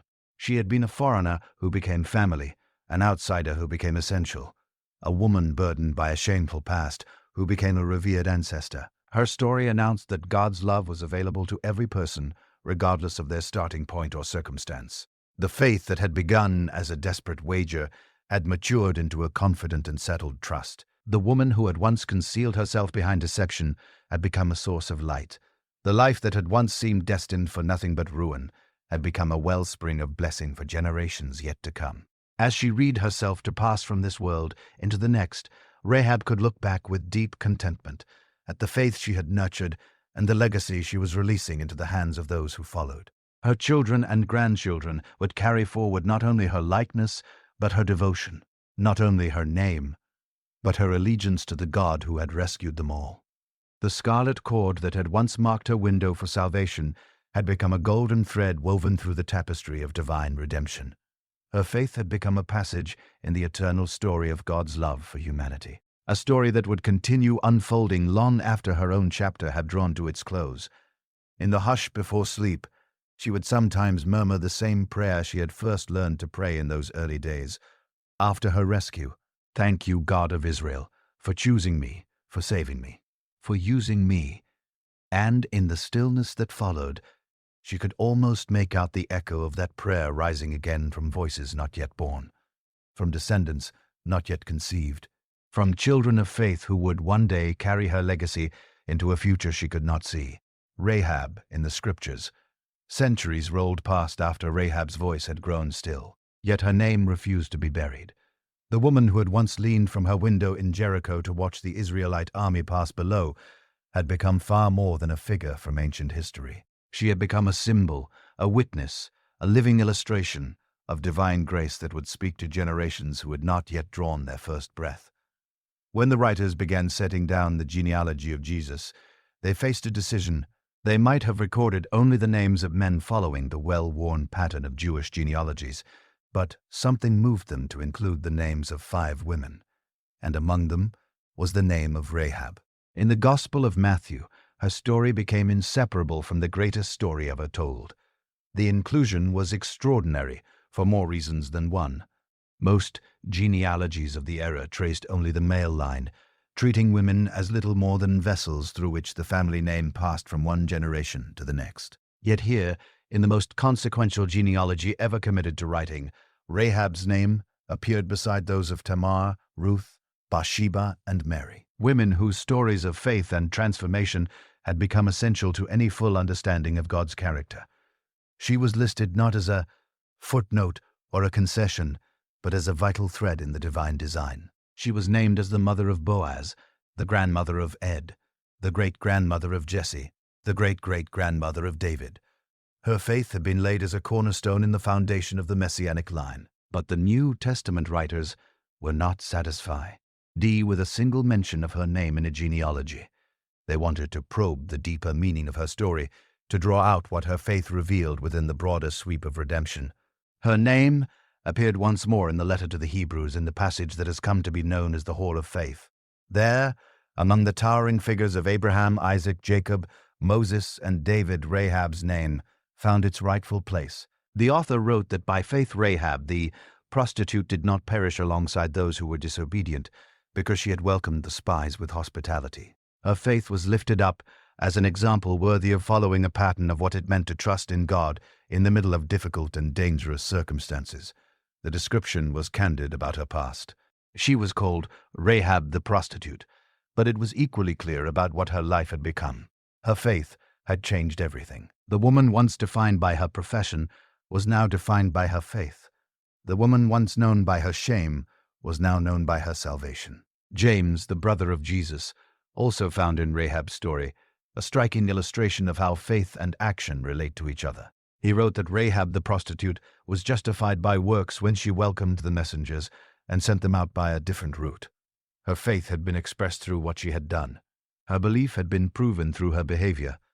The words of the apostle uncovered something of deep significance. It was not enough to hold a belief about God in one's mind. True faith had to press itself outward into action. Rahab's faith had moved her to put everything at risk in order to shelter the spies, to trust in the God of Israel, even when doing so meant turning against her own people. Her story became a pattern for understanding how faith functions in the lives of ordinary people. She was not a priest or a prophet, not a figure of religious authority or particular moral distinction. She was a woman carrying a troubled past who had made a defining choice at a defining moment. And the writers of the New Testament seemed to find genuine delight in exactly that. Here was a Gentile woman, a prostitute, a member of a pagan culture who had become an ancestor of the Messiah. Her story declared that God's grace reached all people, regardless of their origins or their record.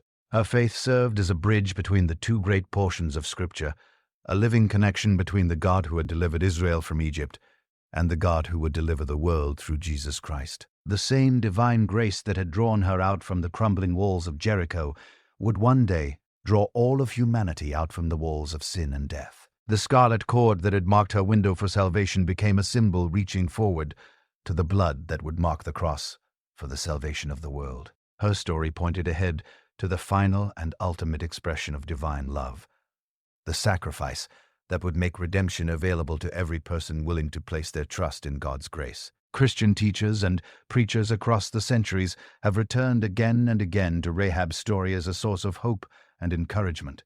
Her name has been carried from pulpits around the world, her faith upheld as evidence of what becomes possible when someone chooses to believe in the God for whom nothing is impossible.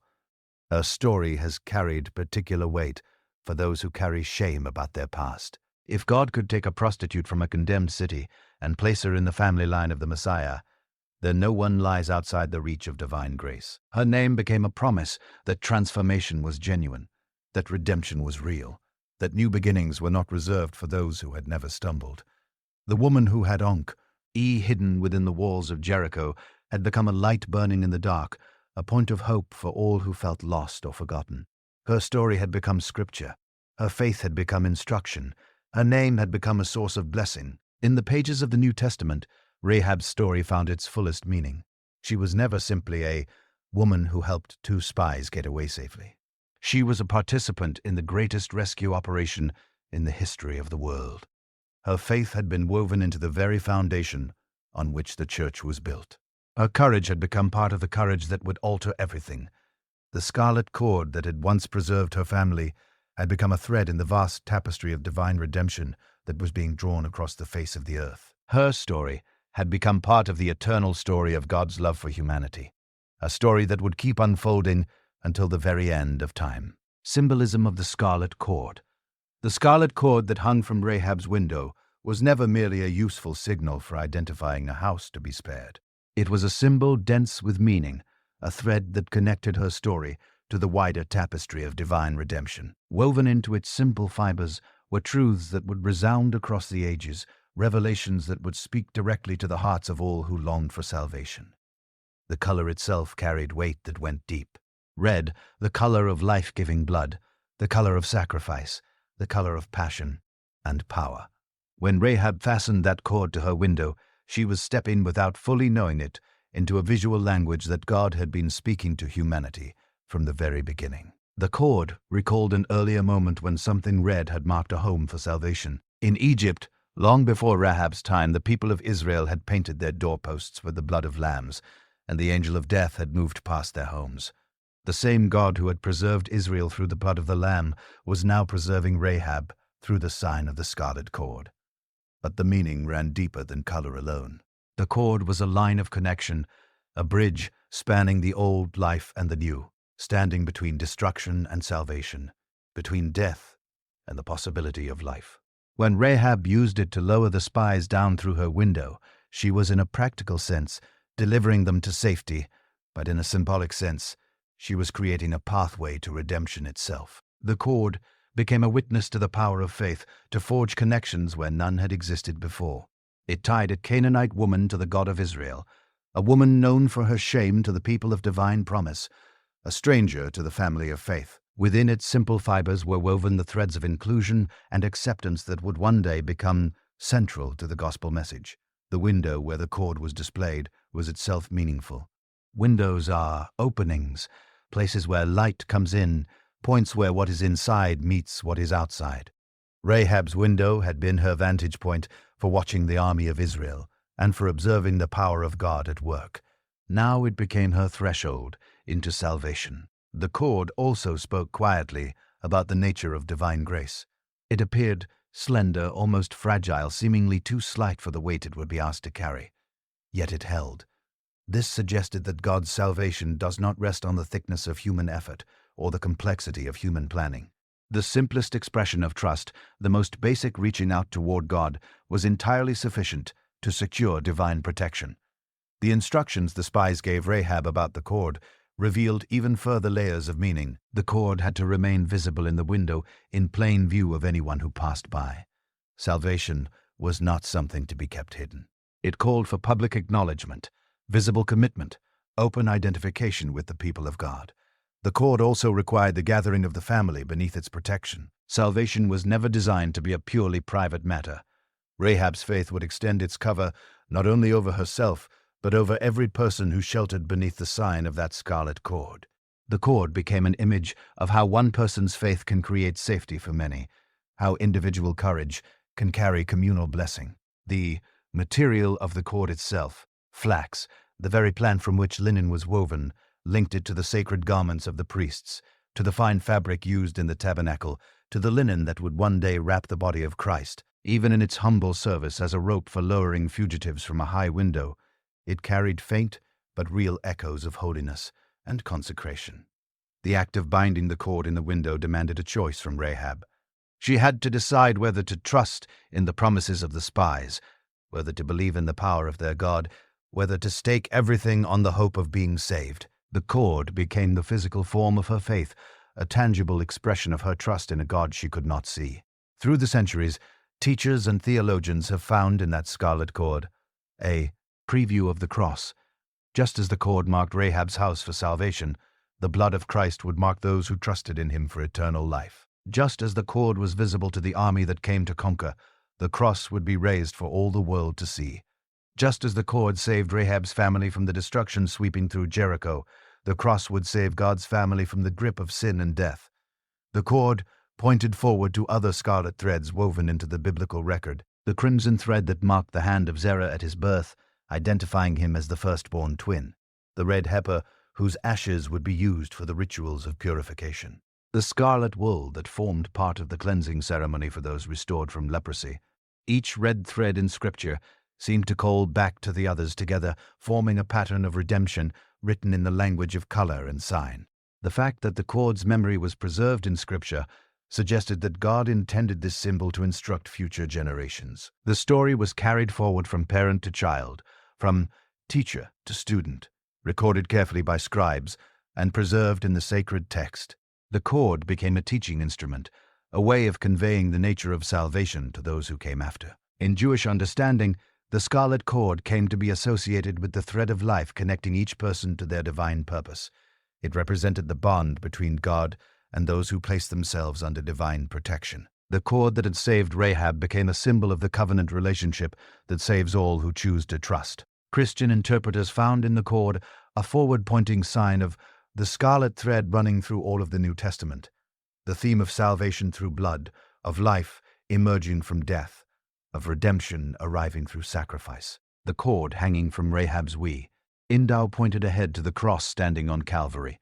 The cord also became a source of hope for those who felt that their lives were barely holding together, as though suspended by something impossibly thin. Just as Rahab's slender cord had proved strong enough to carry the spies safely to the ground below, God's grace is strong enough to hold every believer secure, regardless of how precarious their circumstances may appear. In art and literature, the scarlet cord became a resonant image of divine protection.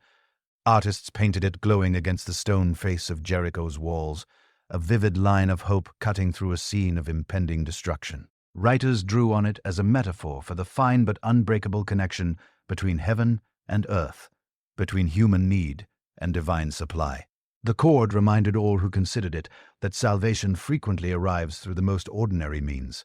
It was not forged from gold or silver, not fashioned by skilled hands or blessed by religious ceremony. It was everyday material, simple rope. Yet in the hands of God the ordinary was lifted into the extraordinary. The common was made sacred, and the simple was shown to be more than enough. The story of the scarlet cord became a comfort to those who questioned whether their faith was sufficient, their resources adequate, their standing before God secure. The cord declared that God's salvation does not hinge on human perfection, but on divine promise, not on human strength, but on divine faithfulness. The cord that had once marked a single window in a doomed city had become a symbol marking the hearts of believers across all of history. It spoke of a God who could be relied upon to keep every promise made, who would honor faith even when that faith seemed to the watching world like foolishness, who would provide salvation in the most desperate of situations. In the end, the scarlet red became something more than a symbol. It became a sacrament of sorts, a visible sign pointing toward. It gestured beyond itself toward the very heart of God, toward the character of divine love, toward the promise of redemption that would one day find its complete fulfillment in the ultimate sacrifice of the ultimate Savior. The woman who had fastened that cord to her window could never have measured the depth of meaning it would carry forward, the generations it would reach, the hope it would kindle. But the God who guided her hands knew, and the cord became part of the eternal language of love that speaks across time and across every kind of human boundary, to every heart that reaches out for salvation.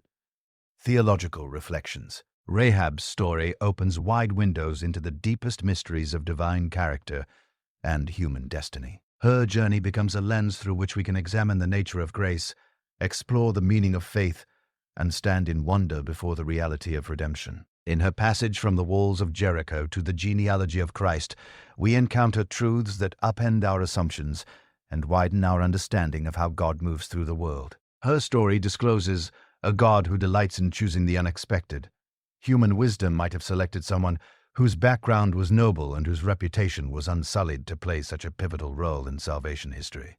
But divine wisdom selected a prostitute from a condemned city. That choice declares something essential about the nature of divine election. It is not grounded in human merit, but in divine mercy.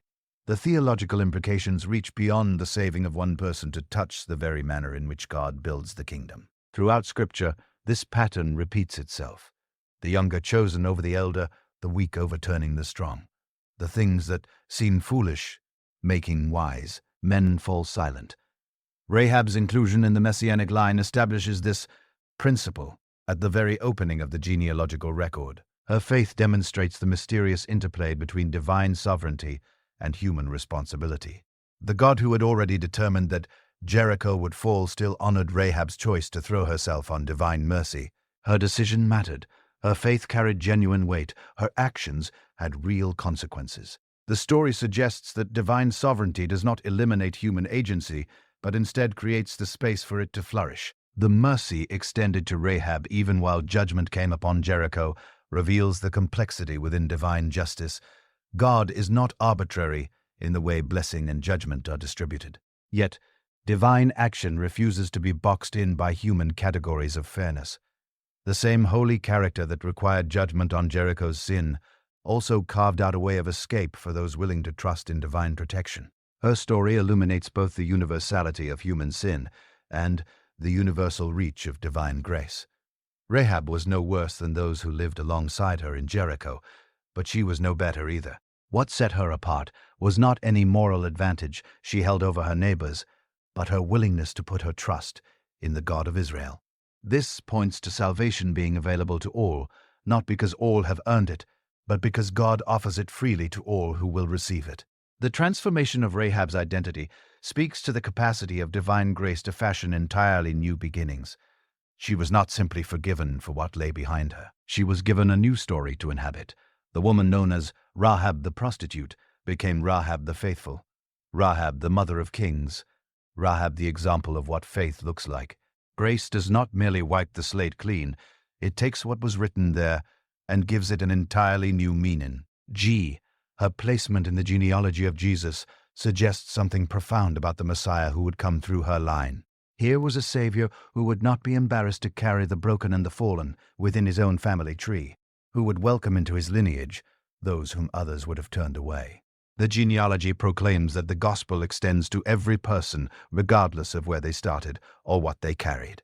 The preservation of her story in the sacred text reveals something about divine priorities. God wanted every future generation to know Rahab's name, to sit with her example, to be stirred by her transformation. Her story was never merely a historical record. It was theological instruction. It was not just biography. It was a proclamation of what God is like. Her faith illustrates that trust in God does not depend on comprehensive understanding. Rahab had no access to the law of Moses, no background in Israelite theology, no years of religious formation behind her. Yet her simple trust in what she had come to believe about the God of Israel was more than enough for salvation. Faith, her story insists, is not about possessing perfect knowledge. It is about offering perfect trust. The courage she showed in hiding the spies demonstrates the practical shape that faith takes in real life. Genuine trust in God leads to action, sometimes to action that is risky and that puts social standing and personal safety in jeopardy. Her story, insists that faith without works is hollow. That trust in God has to be expressed through a life that reflects that trust. Her full integration into Israelite society reaches forward toward the ultimate inclusion of all nations within the family of God. Long before the Apostle Paul would put into words the reality of Gentiles being grafted into the community of faith, Rahab's life was already acting out that truth. She became giving evidence that the God of Israel was also the God of all nations. The blessing that flowed from her through her lineage to those who came after illustrates how far the consequences of faithful choices can reach. Her decision to trust in the God of Israel shaped not only her own future, but the future of people across the generations. Individual faith, her story suggests, carries corporate weight that extends far beyond what any of us can perceive. Her story confronts our tendency to decide who is or is not worthy of divine grace. If God could draw a prostitute from Jericho into the center of the redemption story, then no one should be judged as unreachable by divine love, and no one should be dismissed as useless for divine purposes. The theological depth of her story continues to reveal new layers as each new generation enters into it. She remains a powerful witness to a God who makes transformation his specialty, who takes pleasure in acts of redemption, who knows how to bring something beautiful out of the most shattered of circumstances. In the end, Rahab's story is not only the story of one woman's remarkable journey, it is a revelation of the heart of God made visible through that journey. Her redemption points toward the ultimate redemption that would come through her descendant Jesus Christ. Her salvation foreshadows the salvation that would be open to all who would place their trust in the God who brings down walls and builds up faith. Rahab's cultural resonance across the centuries. Rahab's story has reverberated through cultures and traditions without number, finding fresh expression in each generation that encountered her journey. Her narrative has long since escaped the boundaries of its original context to become a story that belongs to everyone, speaking across barriers of language and geography to people who have wrestled with their own questions about identity, belonging, and the possibility of becoming something different. In Jewish tradition, Rahab became a symbol of the righteous convert, the one born outside the community of faith, who chose deliberately to enter it. The rabbis wove stories around her beauty and her wisdom, her influence on the men of her generation, her place in preserving the lineage of David. Some traditions suggested that she eventually married Joshua himself, making her an even more central figure in the conquest story than the biblical account alone would indicate. The Talmud recorded debates about her character and motivations, with some teachers arguing that her occupation had been that of an innkeeper rather than a prostitute, while others accepted the more challenging interpretation directly. These conversations reflected deeper questions about the nature of redemption and the kinds of people God selects for divine service. Early Christian writers found in Rahab a compelling illustration of faith and conversion. Church fathers, including Clement of Rome and Augustine, drew on her story to demonstrate that divine grace was available to all. Her presence in the genealogy of Christ became a central piece in arguments for the full inclusion of Gentiles within the Christian community. Medieval Christian art frequently represented Rahab as a figure of the church itself, the former pagan bride who had been claimed by divine love and drawn into covenant relationship with God. In illuminated manuscripts and cathedral windows, she appeared beside other biblical women, her scarlet cord rendered as a visible token of divine mercy. During the Protestant Reformation, Rahab's story took on fresh urgency as theologians pressed the case for salvation by faith alone. Her plain and unadorned trust in the God of Israel, shown through her sheltering of the spies, became a model for understanding how faith operated in the lives of common men and women. She made plain that neither religious pedigree nor moral perfection was the entry point to divine favor. In American literature, particularly across the 19th century, Rahab appeared repeatedly in novels and poems as an image of redemption and the possibility of beginning again. Writers found in her story a powerful echo of the American conviction that anyone could leave the past behind and build something entirely new. African American sermons and spirituals often turned to Rahab as a demonstration of how God could elevate the lowly and use the things the world had cast aside to accomplish great purposes. Her story resonated with communities that knew from long experience what it meant to be dismissed by others and yet chosen by God. Contemporary feminist theologians have reclaimed Rahab as a figure of female courage and initiative. Rather than viewing her only as a passive recipient of grace, they highlight her active role in the entire drama of conquest, her quick and strategic thinking, her leadership within her household, her skill in negotiating with the spies. In popular culture today, Rahab's story continues to find expression in novels, films, and series. Each new telling carries its own emphasis and angles of vision, but the core themes of transformation and redemption remain constant. Her narrative keeps drawing imaginations toward it and keeps challenging settled assumptions about who God chooses and who God uses. Liberation theologians in Latin America have seen in Rahab's story a model for understanding how God acts through and on behalf of those living on the margins. Her position as a woman pushed to the edges of her own society, her courage in standing against the established order, her faith in a God who pledged to make things right. All of these resonate deeply with communities in their own struggles for dignity and freedom. In cultures where shame and honor form the bedrock of social life, Rahab's movement from shame into honor offers a profoundly different vision of what is possible. Her story declares that divine grace can reach beneath even the heaviest social stigma, and that God's measure of human worth is radically unlike anything the world devises. Contemporary conversations around immigration and the resettlement of refugees regularly invoke Rahab's story as evidence that outsiders can become insiders, that strangers can become family. Her successful welcome and integration into Israelite society provides a living model for communities willing to open themselves to those seeking safety and a place to belong. Her story has been especially meaningful to those working alongside women caught in prostitution or other forms of exploitation. Her narrative carries the assurance that no situation is so hopeless, that transformation is out of reach, that no past is so heavy with darkness that it cannot be redeemed. In interfaith dialogue, Rahab's story functions as a natural meeting point between different traditions. Those within Islam honor her as a righteous woman who submitted herself to divine will. Jewish communities celebrate her as a model of the faithful convert. Christians read her as a forerunner of the gospel itself. Her story demonstrates how the same narrative can speak meaningfully across the very different faith traditions. The psychological dimensions of her journey have drawn the attention of counselors and therapists working with people who carry trauma. Her movement from fear to faith, from isolation to genuine belonging, from shame to honor, offers a framework for understanding how healing and becoming something new can happen.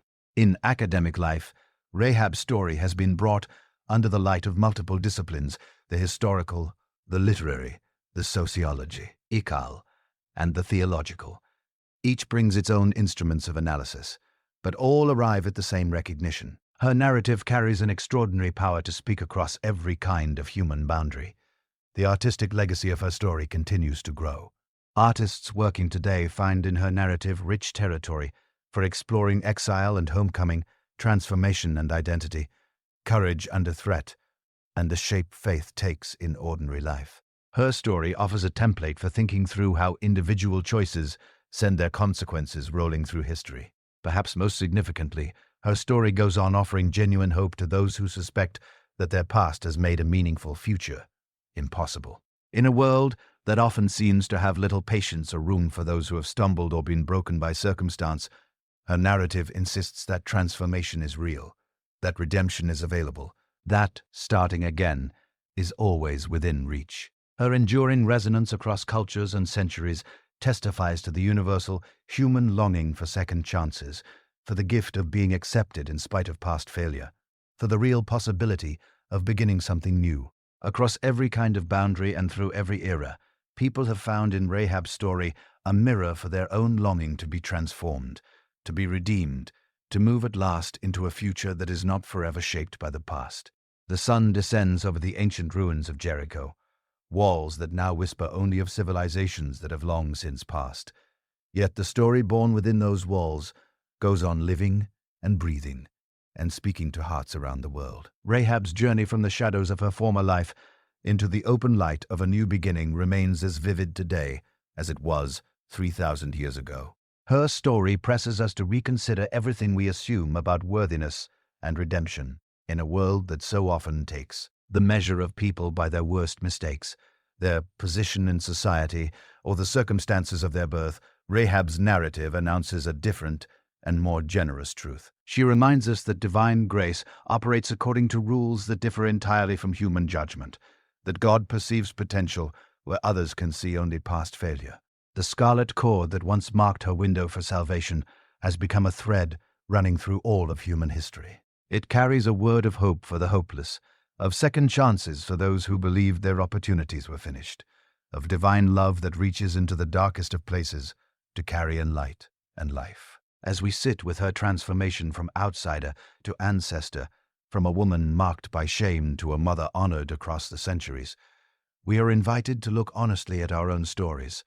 What walls appear impenetrable around our own lives? What past failures cast their shadow over what might yet be possible? What fears keep us from entrusting ourselves to something greater than our own strength? Rahab's courage in that defining moment when the spies appeared at her door reaches across the centuries and speaks still her decision to trust in the God of Israel, despite the risks, despite her history, despite all the uncertainty of what lay ahead shows the kind of faith that has the power to change everything. Her story suggests that transformation so often begins with a single choice: to trust, to allow hope, a foothold, to believe that something better is genuinely possible. The welcome her family found within the community of Israel speaks to the longing that lives in every human heart, the longing to belong. Her passage from enemy to family member, from stranger to someone essential, holds out hope to every person who has ever stood outside a door, wondering whether there was any place inside for them. Her story reminds us that true community is not built on shared origins, but on shared faith, not on common histories, but on common hope. Her position within the lineage of David and ultimately of Christ reveals the quiet and mysterious ways that individual choices ripple outward through history. The woman who struck a desperate agreement with 2 foreign spies could never have imagined that her decision would touch the destiny of the world. Her story reminds us that our choices carry more weight than we know, that our faith can reach farther than anything we can see. The theological richness of her narrative keeps revealing new depths as each generation comes to it fresh. She remains a powerful witness to a God who makes his home in the impossible, who finds delight in selecting the unlikely, who knows how to draw beauty out of the most broken of beginnings. Her resonance across different traditions and centuries testifies to the universal force of her story. Whether read through Jewish, Christian, or other lenses, her narrative speaks to experiences that are shared across all of humanity. The deep wish for redemption, the hope of transformation, the dream of starting over without the past being allowed to define the future. In a world fractured by division and quick to condemn, Rahab's story offers a different and more hopeful picture. She reminds us that no one lies beyond the reach of divine grace, that everyone carries the possibility of transformation, that the most unlikely candidates can become heroes of faith. Her legacy lives on not merely within the pages of Scripture, but in the lives of all who have found in her story the courage to trust, the strength to hope, the willingness to believe that their past does not have final say over their future. She stands as an enduring reminder that with God all things remain possible. As this exploration of her remarkable journey draws to a close, we are left holding a sense of wonder at the ways divine providence works through human decisions. Rahab's story is not simply a record of the ancient past. It is a living testimony to the power of faith to reshape lives, to redirect destinies, to write luminous endings onto stories that seem to have none. The woman who once watched from her window as the army of Israel moved across the plain below became part of the greatest story ever told. Her faith became woven into the very foundation upon which the kingdom of God was built. Her courage became part of the courage that would ultimately change everything. In the end, Rahab's story is an invitation to trust even when trust seems unreasonable, to hope even when hope seems to have no ground to stand on, to believe even when belief feels like too great a reach. She reminds us that the God who brought the walls of Jericho down is still in that same work, still dismantling barriers, still writing redemption stories, still holding out a second chance to every person willing to reach for it. Her scarlet cord, once a plain length of rope hanging from a single window, has become a sign of the unbreakable connection between heaven and earth, between human longing and divine provision, between all that we have been and all that we might yet become. In her story, we find our own story, the shared human tale of grace extended, faith offered in return, and transformation that only God could bring to pass. The woman who saved a nation by protecting two strangers continues across the centuries to save hearts and lives through her enduring example of faith, courage, and hope. Her legacy rests not only in her royal descendants, but in every person who has drawn from her story the conviction that change is real, that redemption is within reach, and that a new beginning is never as far away as it might es. Him,